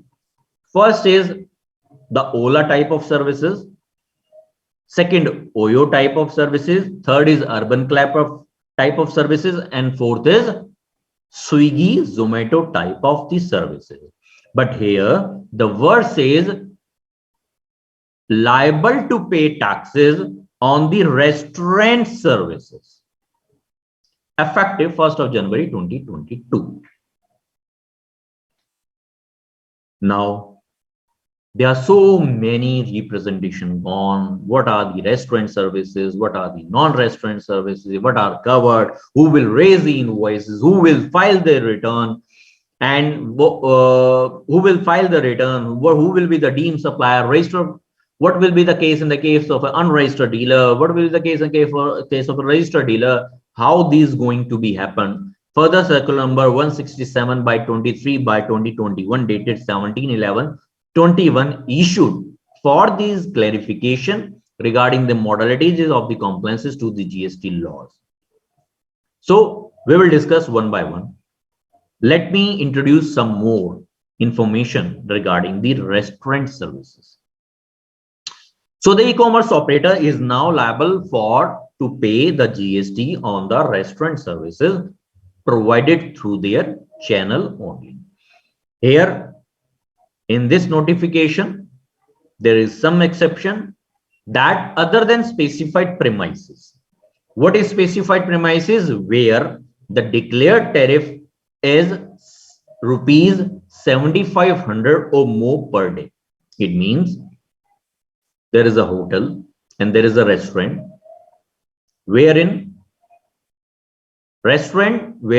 the hotel having a declared tariff 7,500 or more in a day are not covered under section 9(5). It means where a declared tariff is up to 7,499, that particular type of the hotel in guest house, and where the restaurant are supplying their food, then the e-commerce operator is liable to pay the GST at the rate of the 5% if they are supplying through the e-commerce operator only. If they are supplying directly, then there is a forward charge. And it is to be noted that this is not to be called as a reverse charge concept. Basically, the chargeability of the taxes is to be shifted from the restaurant services to the e-commerce operator whenever the restaurant services or the restaurant service provider are supplying their services to the e-commerce operator. Now, what is restaurant and what is non-restaurant? Notification 11 by 2017 talks about the CTR related to the restaurant services. The restaurant services means the supply by way of as a part of any service of goods, being food or any other article of a human consumption or any drink provided by the restaurant, eating joint, mass, canteen for consumption, or the takeaway, you can say. However, the restaurant is a place which is in the business of the preparing or serving food in the premises, or you can say the takeaway. Basically, through these 4 illustration, you will feel better that on which cases the e-commerce operator is liable to pay the GST. First, restaurant located in a premises where declared tariff is not exceeding 7,500 per day in providing restaurant services. First. Second, food and beverages sold as a part of the restaurant services and which qualifies as a restaurant services. Third, any other cloud kitchens provided restaurant services through the e-commerce operator, or you can say the standalone restaurant which are not the ice cream parlors or the bakery, because the ice cream parlors, the bakery, the pastry, or you can say the biscuits, big item are not part as a restaurant services, are part of the non-restaurant services, and these are not covered under this notification, or you can say the section 9.5. So basically we talks about the Zomato and the Swiggy. Some more illustration we have. For example, there are some of the facts. You will feel that in some cases, before this notification, whenever I am supplying any goods or services through the e-commerce operator, then the e-commerce operator are liable to pay the TCS and deductible from the amount of the value of the supplier who is supplying through their channels, right?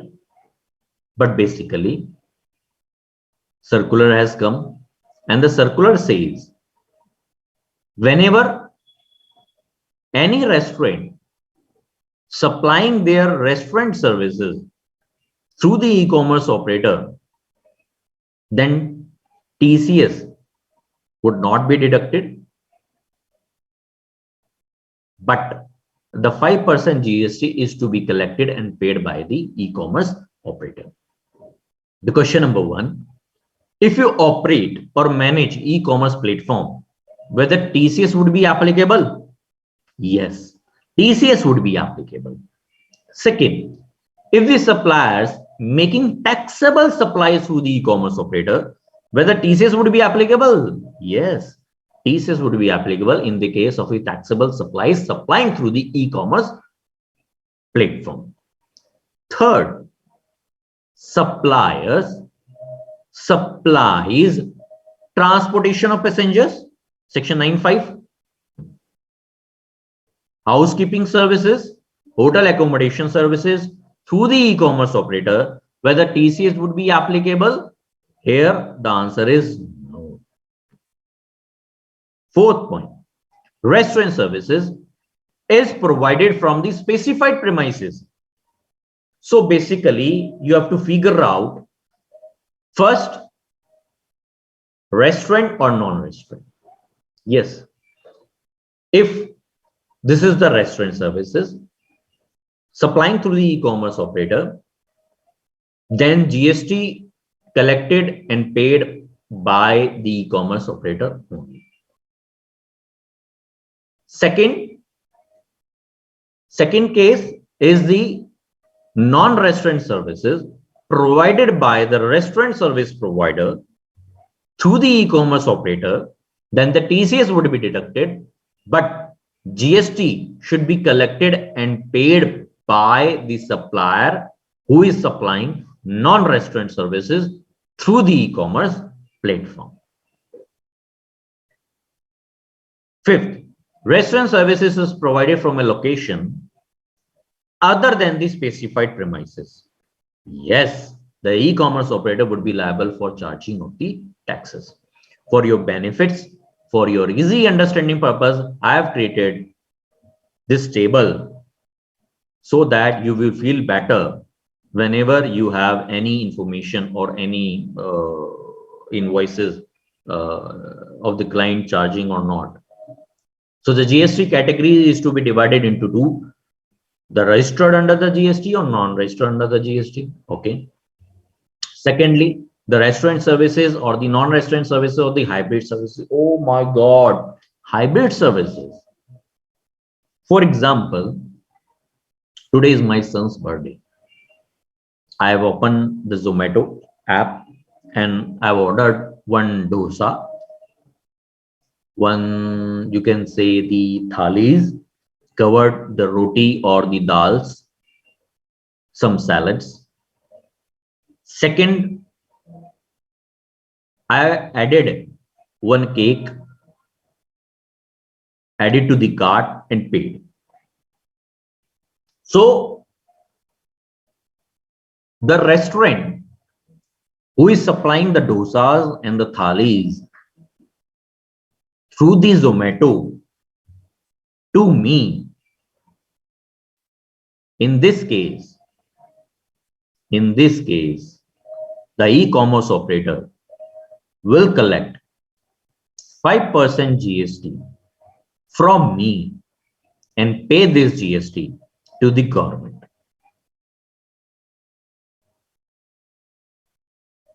The restaurant, you can say the dosa factory, raises the invoice in the exempted category,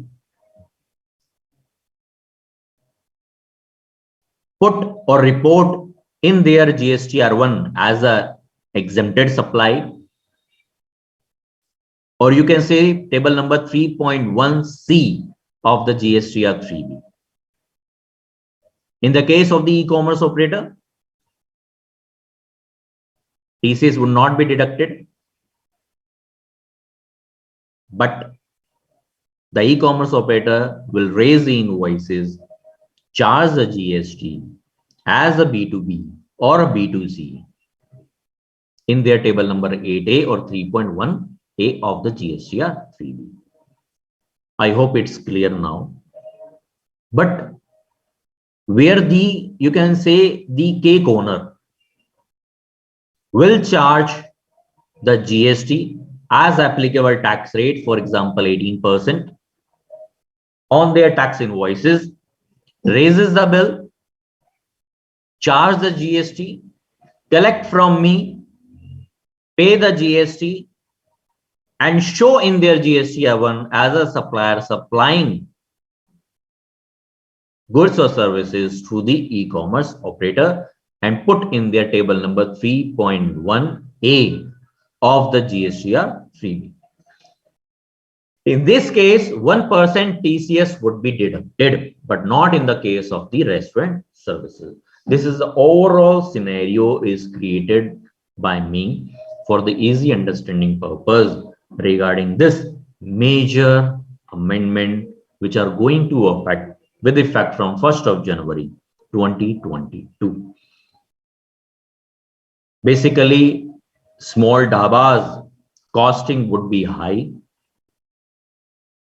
The GST part would be or will be included in their pricing so that they have to compete with their registered supplier who is supplying restaurant services through the e-commerce operator.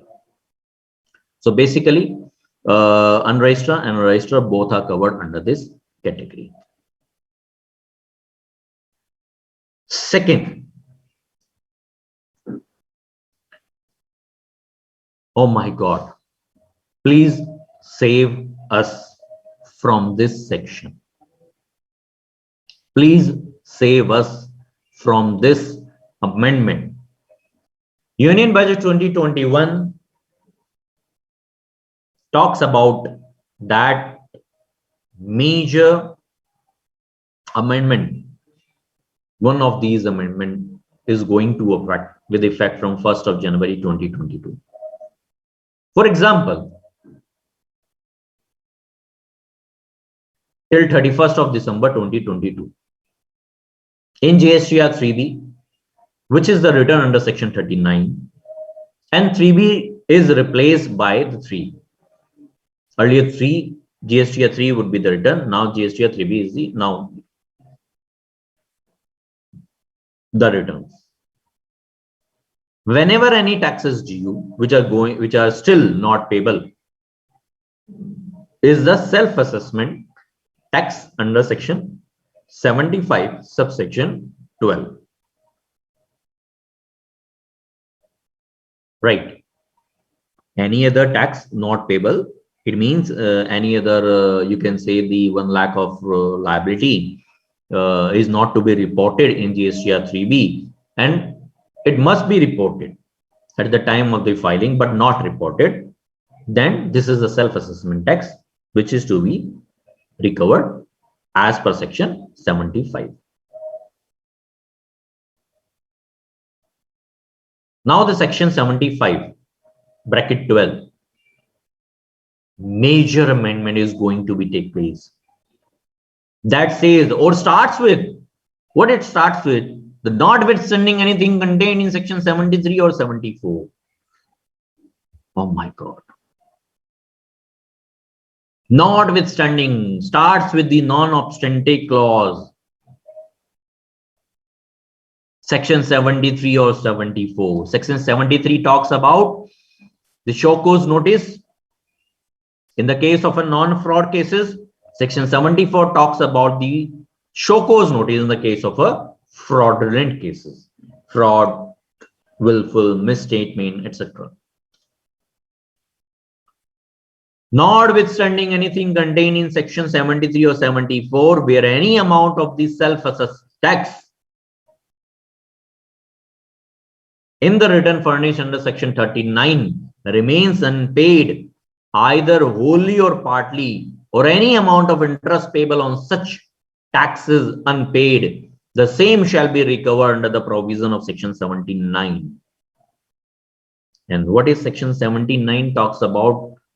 First principle of natural justice is going to be affected without giving any show cause notice. Section 73, 74, what it says about the show cause, but section 79 says about the recovery without any show cause notice. It means self-assessment tax covers the differential transactions between GSTR 1 and GSTR 3B.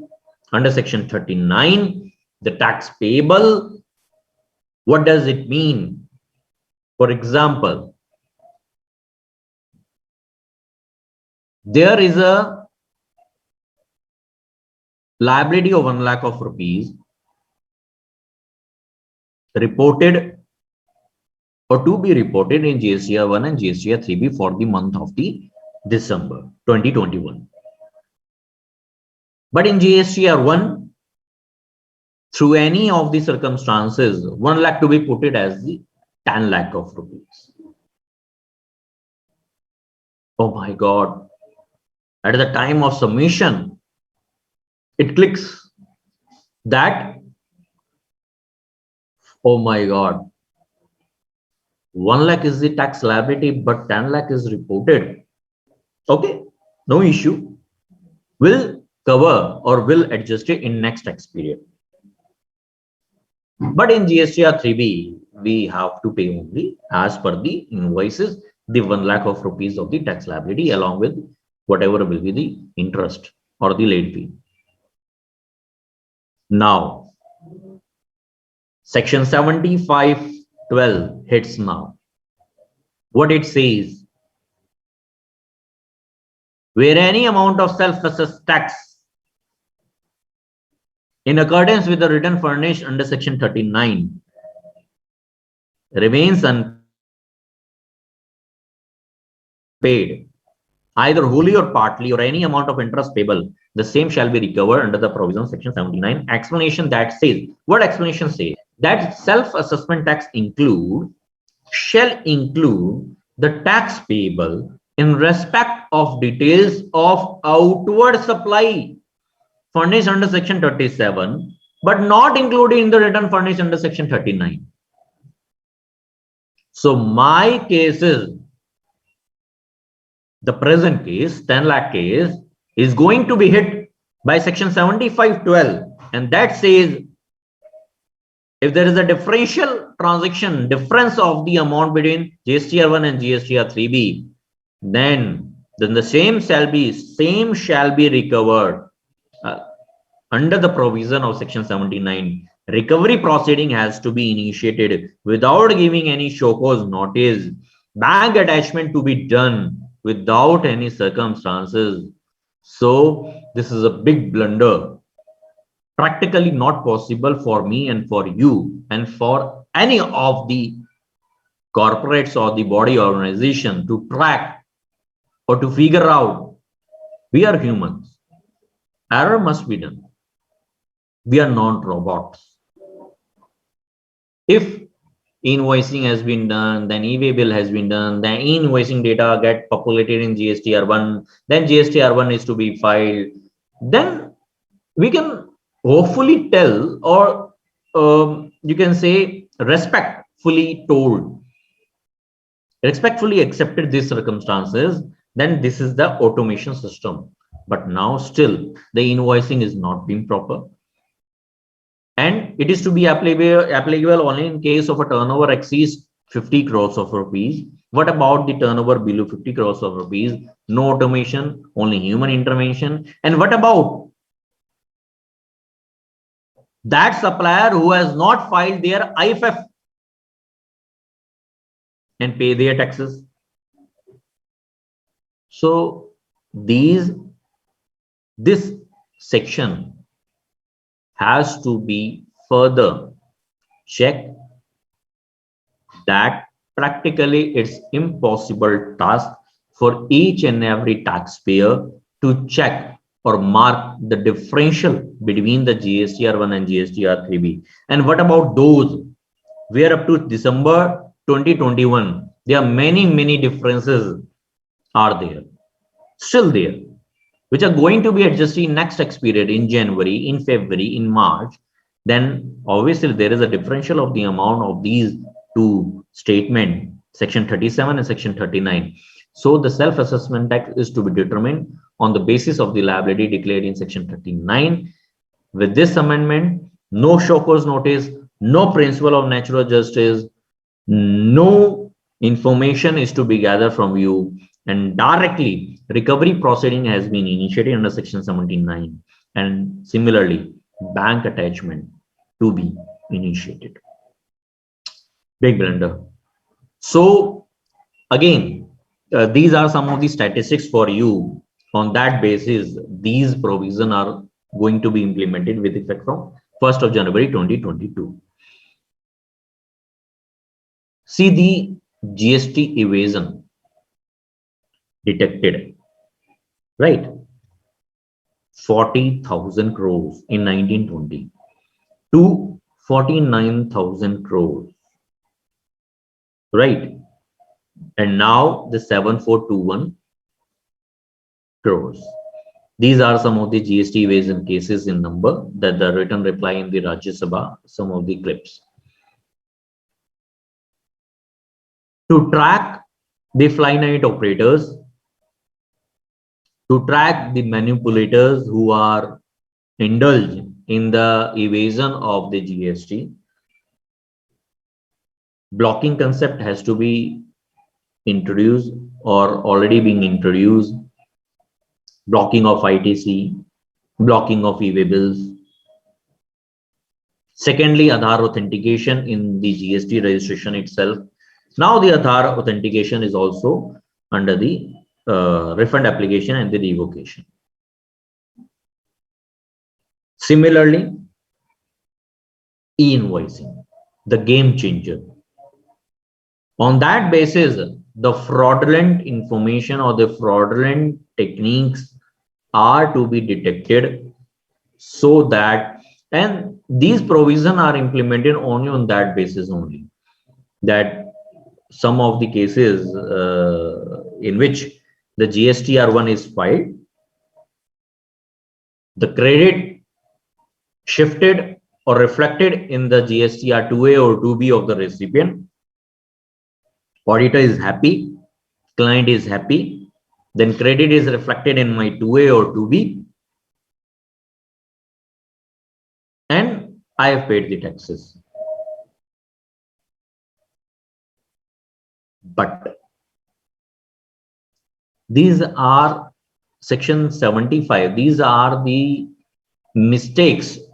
It can be happen by any of the accountant or the chartered accountant or any of the professional. Let's see what will be the situation which are it's for practically it's for each and everyone who will decide the case and who will share this information to the finance ministry. Third, again, the important information, the new era of the GST. So at the time of the July 2017 GSTR 1, the statement of the outward supply, the data flows to the GSTR to A of the recipient, then the recipient add, amend, reject those invoices, then the amended invoices comes to 1A of the supplier, then the 1A becomes the confirm 1 of the supplier, then the 1, then the 2, and then GSTR 3B to be filed for 1 month. Then shifting, no 2A, only 3B, 1 and 3B. GSTR 1 is filed by the supplier. Credit flows to GSTR 2A of the recipient, reflected in GSTR 2A of the recipient. Okay. And GSTR 3B is not filed by the supplier. How you will check the GSTR 3B or tax paid by the supplier? So basically in the section 16, there are somehow 4 conditions that I have the tax invoices. I must receive the goods or services. The supplier has paid the taxes and filed his return. Obviously, the recipient has also filed his return. Some of the cases, Prakash Processor, Arise India Limited, Honorable Supreme Court has already been decided. Even the Constitution, Article 9, that talks about that the recipient will not be responsible for the non-tax paid by the supplier. Why the recipient is always been responsible for non-tax paid by the supplier? It's already been decided in so many of the cases, and latest also. From the past so many years, with effect from 8th of October 2019, Rule 36(4) has been introduced without any mother section.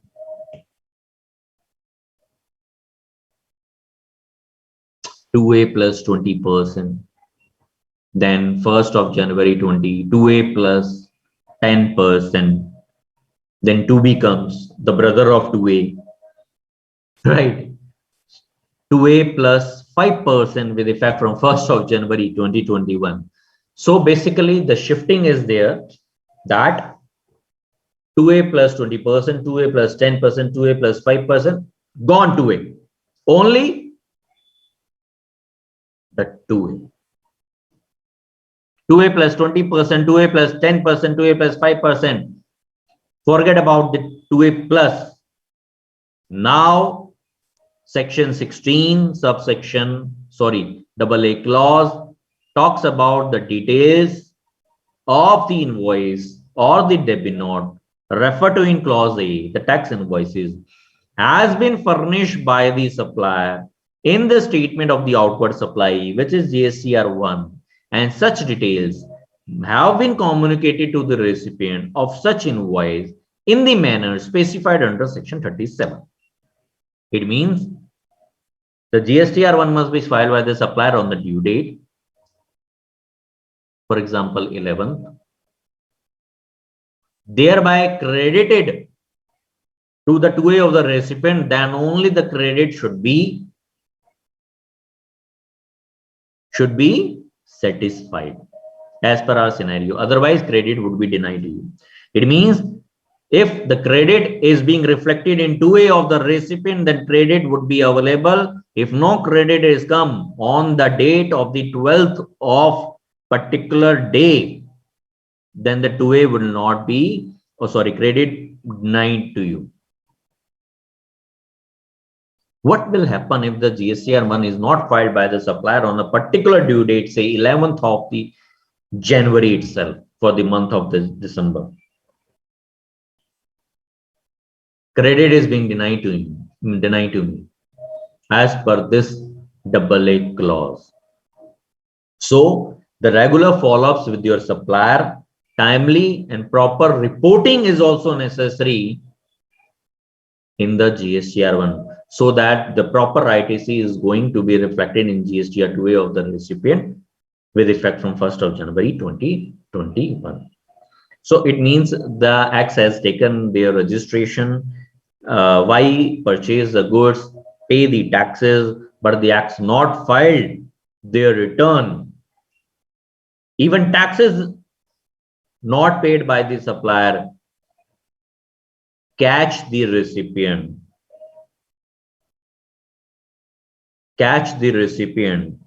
And recovery proceeding has been initiated against the recipient.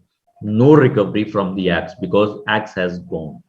It basically necessary, practically is being necessary on the part of the government that some of the tax evader, fly night operators are ruling in such a way that they are raising their invoices, giving credit to the taxpayer on the basis of the invoices and gone. Timely, proper reporting of the particular return and compliance is necessary for the proper growth and development of the economy as a whole. But still, there is a time enough to give proper, you can say the proper time given to the taxpayer so that everyone indulge in the proper reporting itself.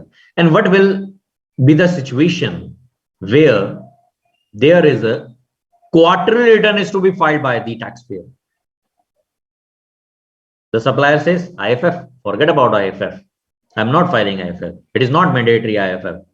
Thereby, credit is not reflecting in 2A of the recipient on the particular date, say 13th night, say 14th of January. Forget about January, say February. So there are so many gray areas. Quarterly return payment scheme are there. Supplier are not able to file their GST on a particular time on the due date. Some of the cases are going to be happen. Personal reasons can be there. COVID also there. Practical reason can also be there. So basically, these are some of the scenario to be checked. Your queries would be answered at the end of the session. So by that, it means Rule 36(4) having no relevance at all. There would be no relevance of the 5% limit mentioned in the Rule 36(4), as a recipient would not be able to take any ITC if the same is not reflected in their GSTR2A on a particular date. These are the CBIC tweets. The registered person declares his outward supply in GSTR1 and is required to discharge his tax liability through GSTR3B. The recipient is able to avail the input tax credit on the supplies declared by the supplier in his GSTR1 and in respect of which tax has been paid. Second, section 7512 is to clarify that tax on the self-declared supplies by the R1 in the R1 which has not been paid through GSTR3B will be considered as his self-assessment liability, and recovery proceeding has been initiated under section 79.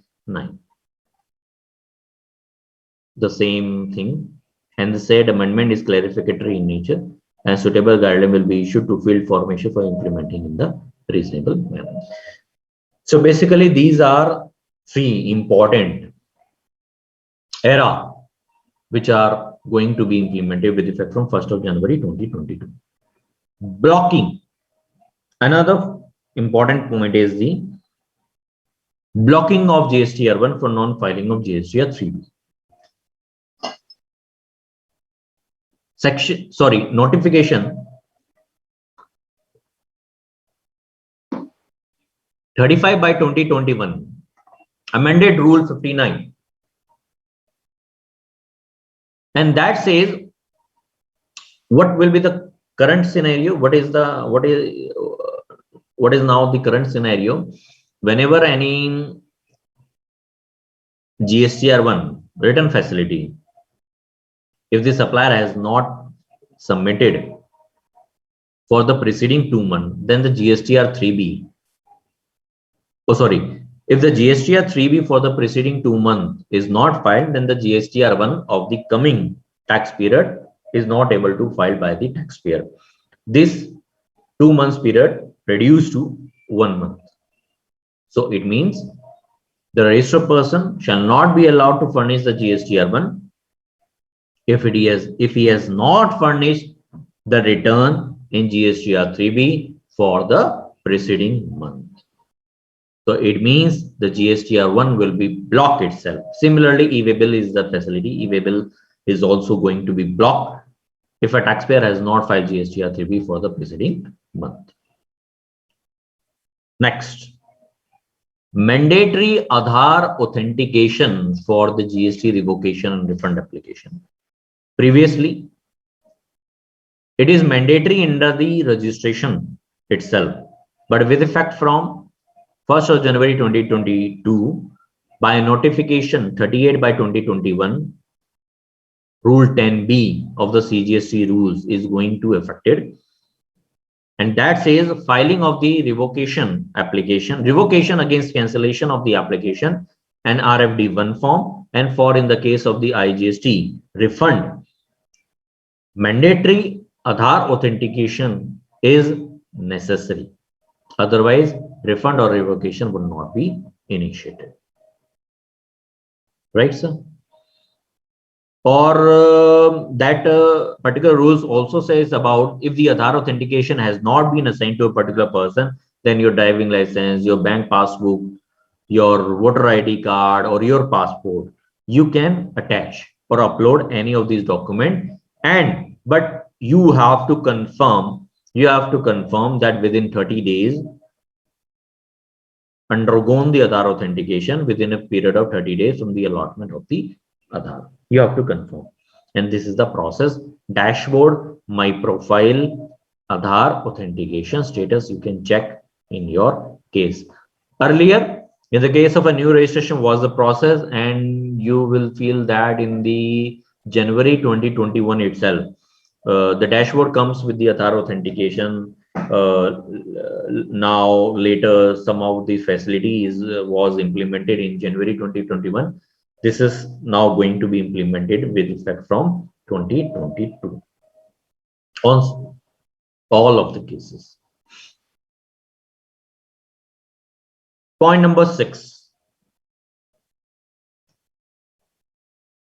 Commissioner empowered to attach provisionally any property, including the bank account.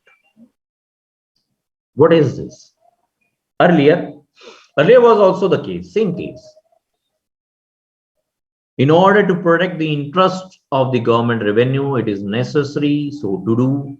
The commissioner, by giving in writing, attach provisionally any property, including the bank account, belonging to a particular taxpayer, or you can say the taxpayer in the GST. Section 122, subsection 1A was introduced,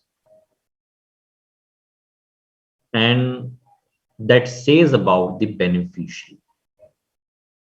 Similarly, section 271AA and 281B of the Income Tax Act 1961 was introduced in the last year budget.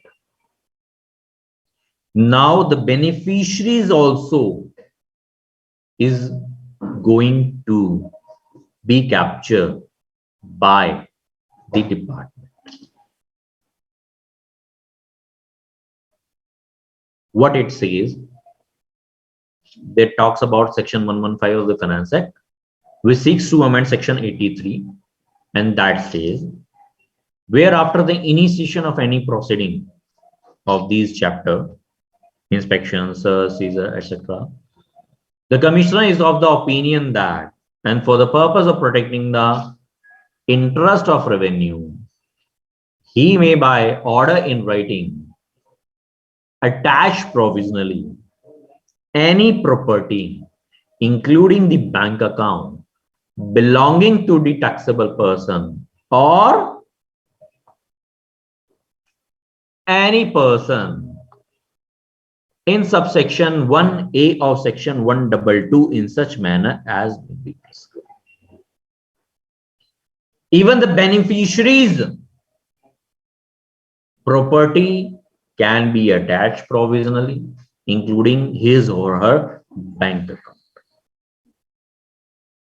And similarly, this is the last point, to empower the officer to provisionally attach after the initiation of the proceeding within a period of 1 year.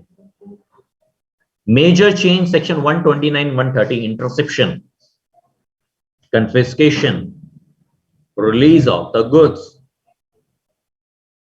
Earlier, or you can say till 31st of December 2021, whenever any interception of goods is intercepted by the officer in charge of any particular area,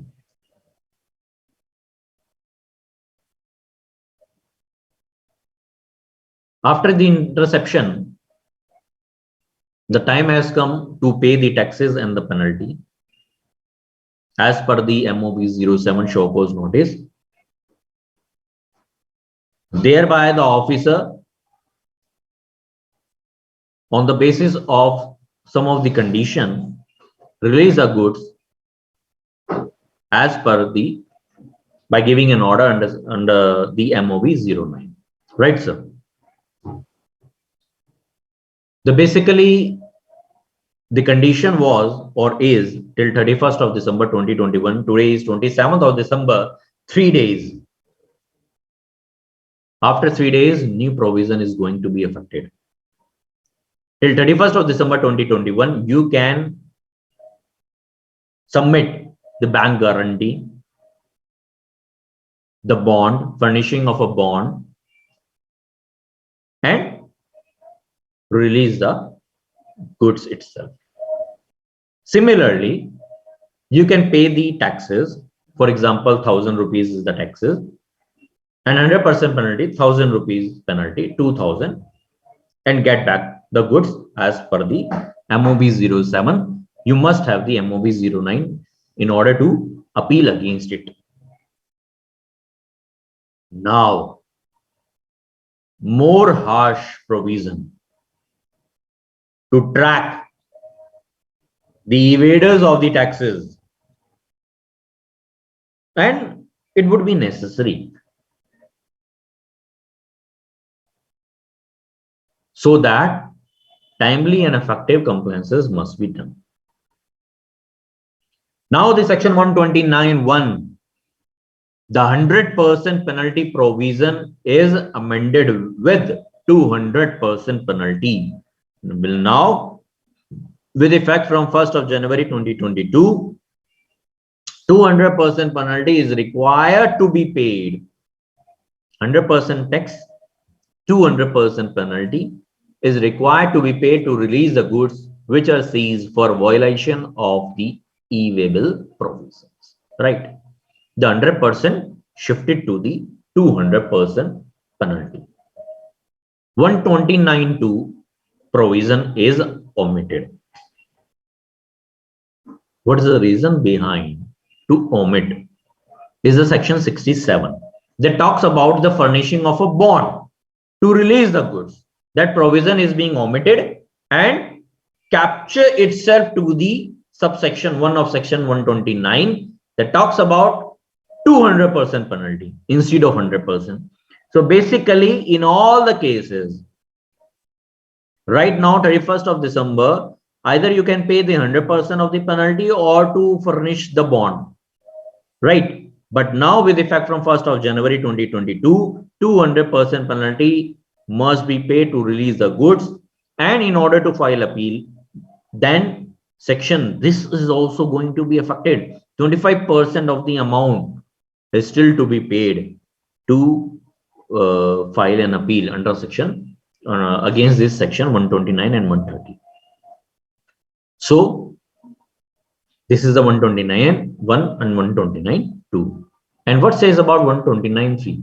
The specified period is going to be introduced, 7 days period. Within a period of 7 days, notice is to be served, and within the 7 days, after order of the, you can say, the release of the goods, you can pass the order within a period of 7 days from the date of the payment. And no penalty shall be determined without giving any opportunity under section 129(4). Whenever there is any perishable goods, you can sold out. The particular officer in charge can discharge the goods, or you can say the sale of the perishable goods within a period of 15 days. That was the provision. 15 days period can be the higher period, and below 15 days period can you can say the sold the goods, or you can say the discharge the goods whenever there is a case of the perishable goods. This is the major differences, or you can say the major all cases 200 penalty, 100% tax and 200% penalty is going to be effective with effect from 1st of January. Then you can file an appeal against it. Now this is the section 107, the first appellate authority. No appeal to be filed under section 129(3) unless a sum equal to 25% of the penalty is paid. Till as of now, there is no such provision, but here section 1076 through section 116 of the Finance Act amended the proviso, and that says no appeal shall be filed against an order under section 129(3) unless a sum equal to 25% of the penalty has been paid by the appellant. It means 100% tax plus 200% penalty, then 25% of the penalty amount. On that basis, you have to file an appeal. So basically, what will be the procedure with effect from 1st of January 2022? Whenever any interception is done and intercepted by the officer, pay the taxes plus 200% penalty, release the goods, take MOV 09. On the basis of MOV 09, check your temporary ID or your particular GST number. On that particular order, there is a demand that you have paid 100% tax and 200% penalty. In order to file appeal against it, pay the taxes to 25% of the penalty amount to file an appeal against it in order to get back that particular amount of the tax and penalty as a part of your refund. So where proceeding also, again, major changes. Earlier as of now till 31st of December 2021, whenever any proceeding has been initiated against a particular noticee, against whom the shockers notice is then the same proceeding has been initiated against the co-notices, and whenever any proceeding against the main person have been concluded, then the proceeding against the co-notices has also been concluded, right?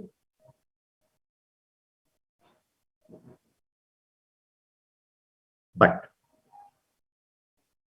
section 129 and 130, earlier section 122, 125, 129 and 130, these 4 provisions are covered under this.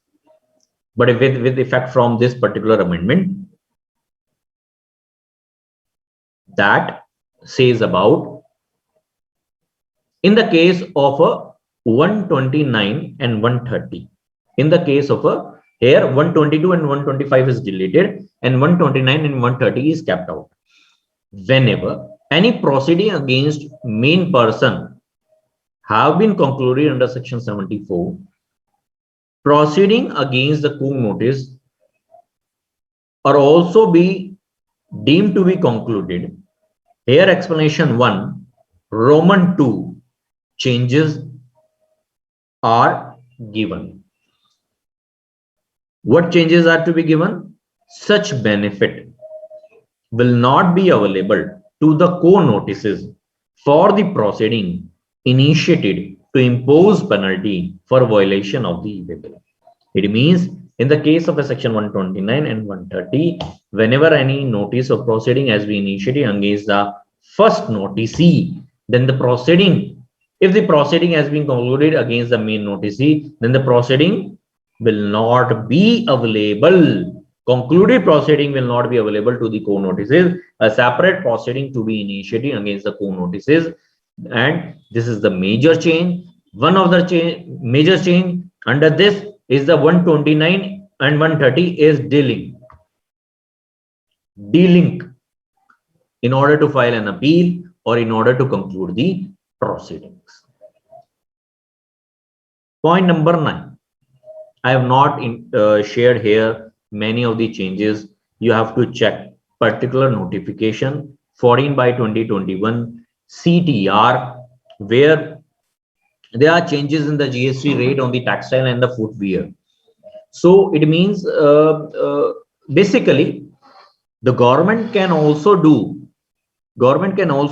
some of the 18% inputs.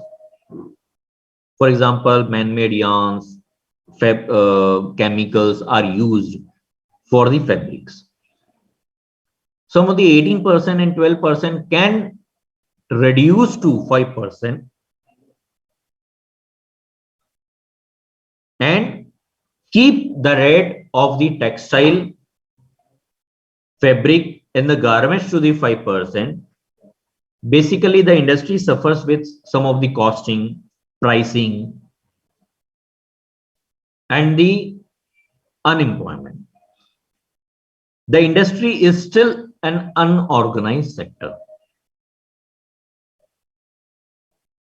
Government can shift these taxes in order to avoid or rationalize the inverted duty structure.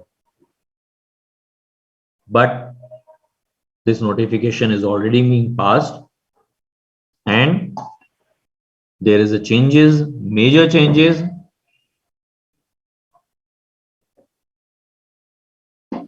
Textile and footwear is going to be effective with these changes with effect from 1st of January, irrespective of the threshold limit.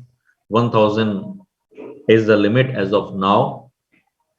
Below 1000, 5% is the rate. Above 1000 or 1000 or more, 12% is the GST rate. Irrespective of the amount, the GST rate is enhanced from 5% to 12%. Let's see. Today is 27th of December and this change is going to be happen with effect from 1st of January 2021.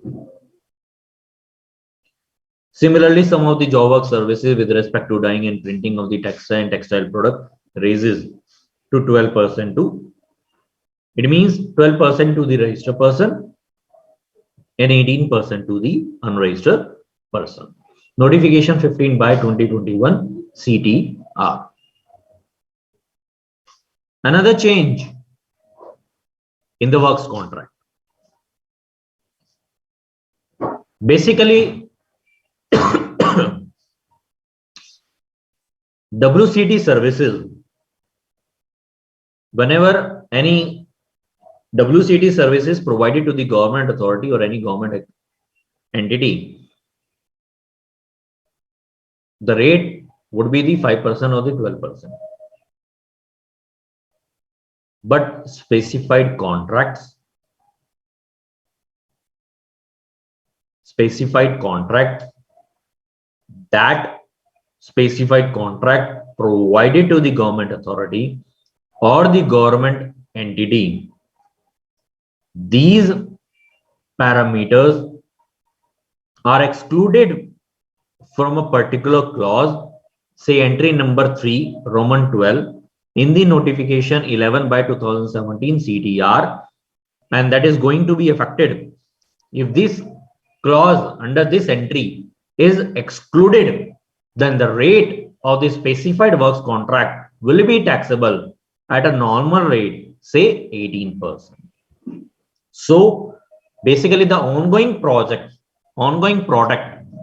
contracts, the contractor or the subcontractor providing these type of services or the specified contracts to the government or the government entity have to reshuffle their contract, or you can say check their agreement or check some of the scenario to check their implication on their ongoing contract, so that effective implementation is going to be effective with effect from 1st of January 2022.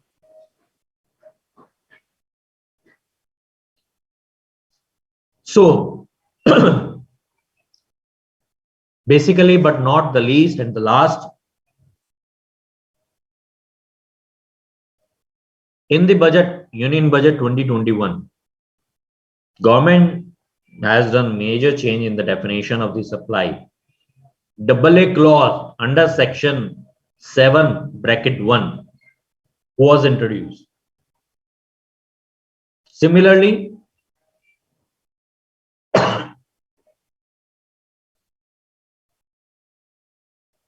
para 7 of schedule 2 is omitted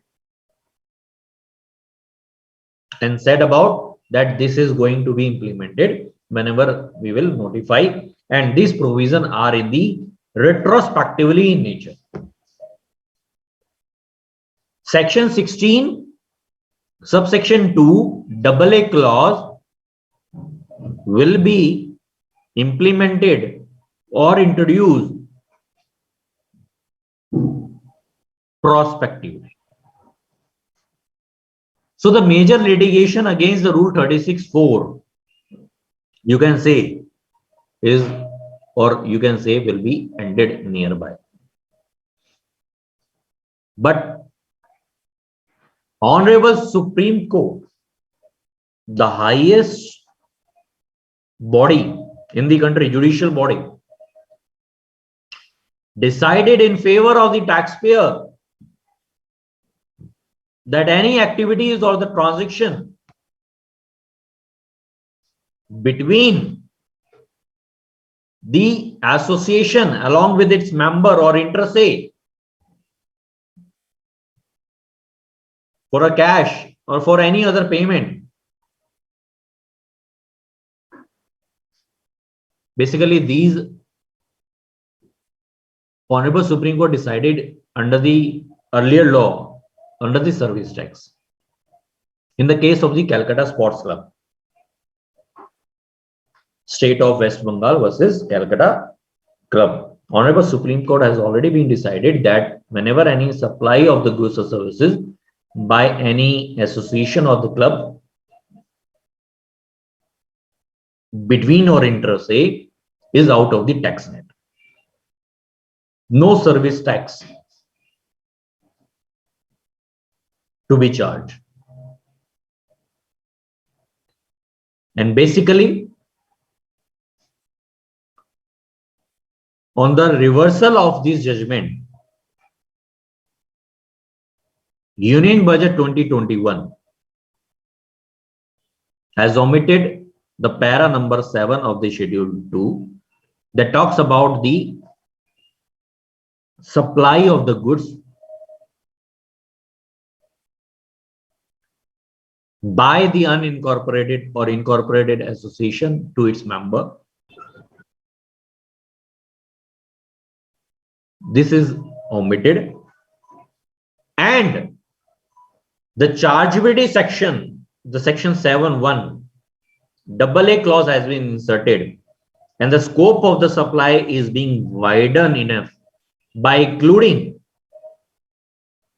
that the transaction of the supply of the goods or services or both between any person to its member or a vice versa is to be treated as a supply. So the major rulings or the honorable apex code in the case of the Calcutta Sports Club is going to be affected for the reason of the principal mutuality. So through this amendment, my last point, that all such contention has been set aside enough. If this is going to happen in with effect from 1st of January 2022,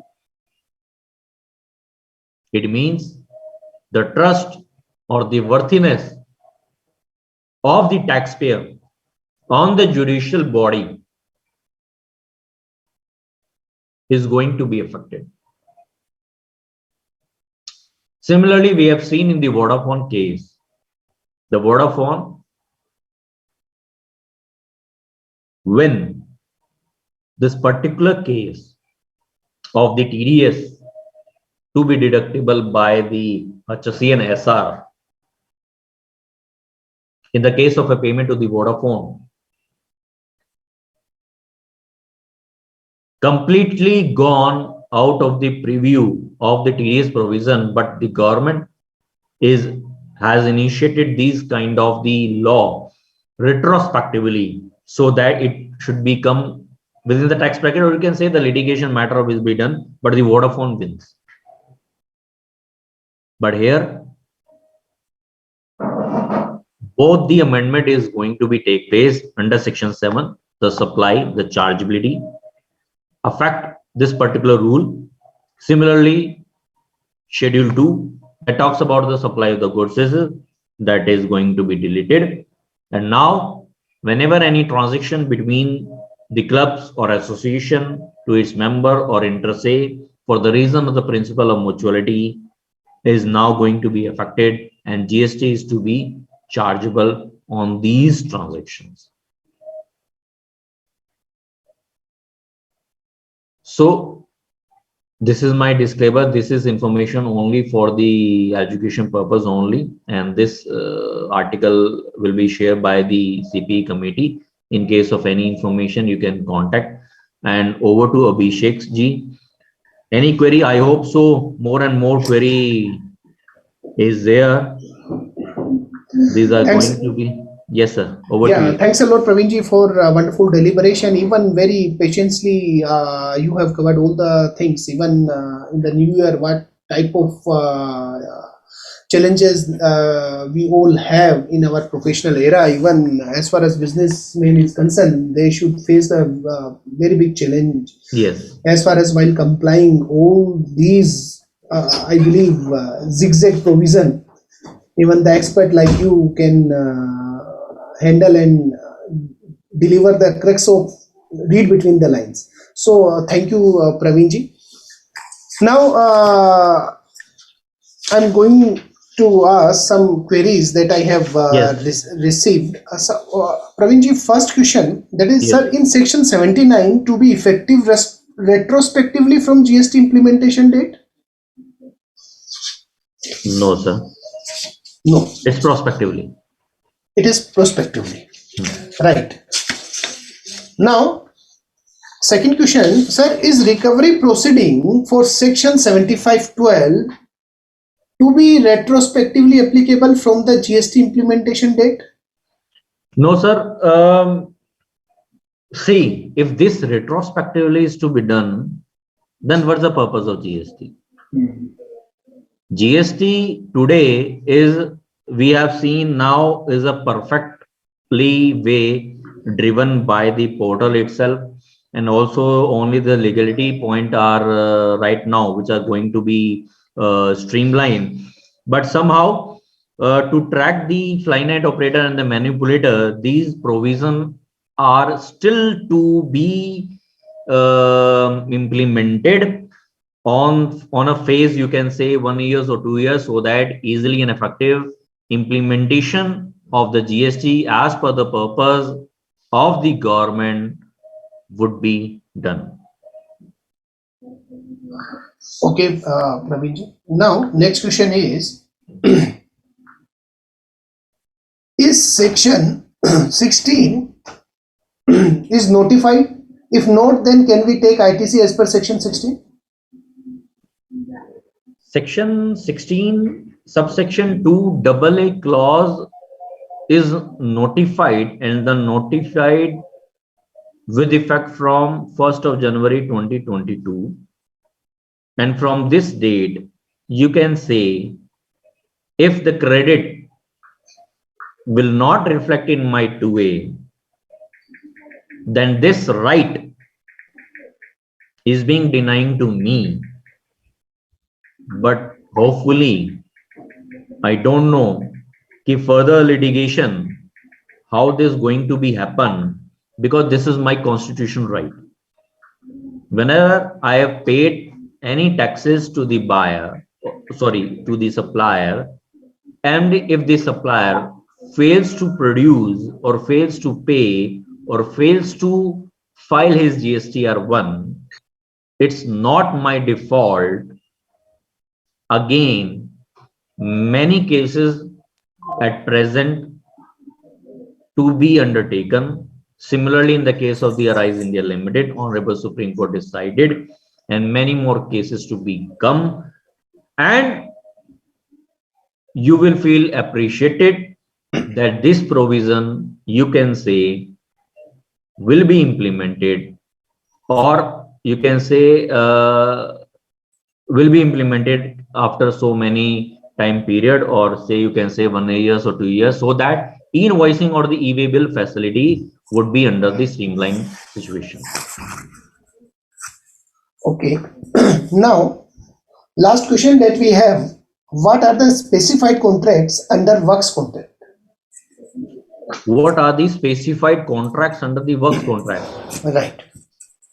For this, we have to proceed for many of the notifications that are covered under this. There are so many CT rate notification that is to be checked. I hopefully that will share to you or will share to the team. Not in a position to right now to check each and every cases which are covered under specified contract, but hopefully that is covered under my PPT or the file itself, the notification number regarding that particular CTR. Now, I think we have covered all the questions, Praveen ji. Very effectively you have answered. And now, at last, I'm going to invite again Dynamic Chairman of Kishangarh Branch, Saket Kalamji, for vote of thanks of this wonderful session. Even the two sessions that we have today are really very meaningful. As far as first session is concerned, as far as second session is concerned regarding the new era. By saying this, I invite Saket ji. Over to you, Saket ji. Thank you Abhishek भैया। आज जो session जो लिया है प्रवीण जी शर्मा जी जो era in GST in 2022, तो वो बहुत ही रोमांचक और जबरदस्त था, बहुत ही महत्वपूर्ण था आने वाले भविष्य के हिसाब से, और बहुत ही रोचक तरीके से उन्होंने समझाया, और अपनी ऑडियंस ने भी बहुत भलीभूती अच्छी तरह से समझा होगा। और लास्ट में क्वेश्चन आंसर राउंड भी सर अभिषेक भैया ने बहुत ही अच्छे तो धन्यवाद प्रवीण जी शर्मा जी और अभिषेक भैया, और thanks to CP committee for organising this 28th VCM series of Monday, and thanks to all. Okay, thank you. Thank you. Thanks a lot. Thanks to all participants, those who have joined us in this VCM. Again, thank you the entire team, Nanda sir, Kamisha ma'am, Ajit ji, and Shreja ji.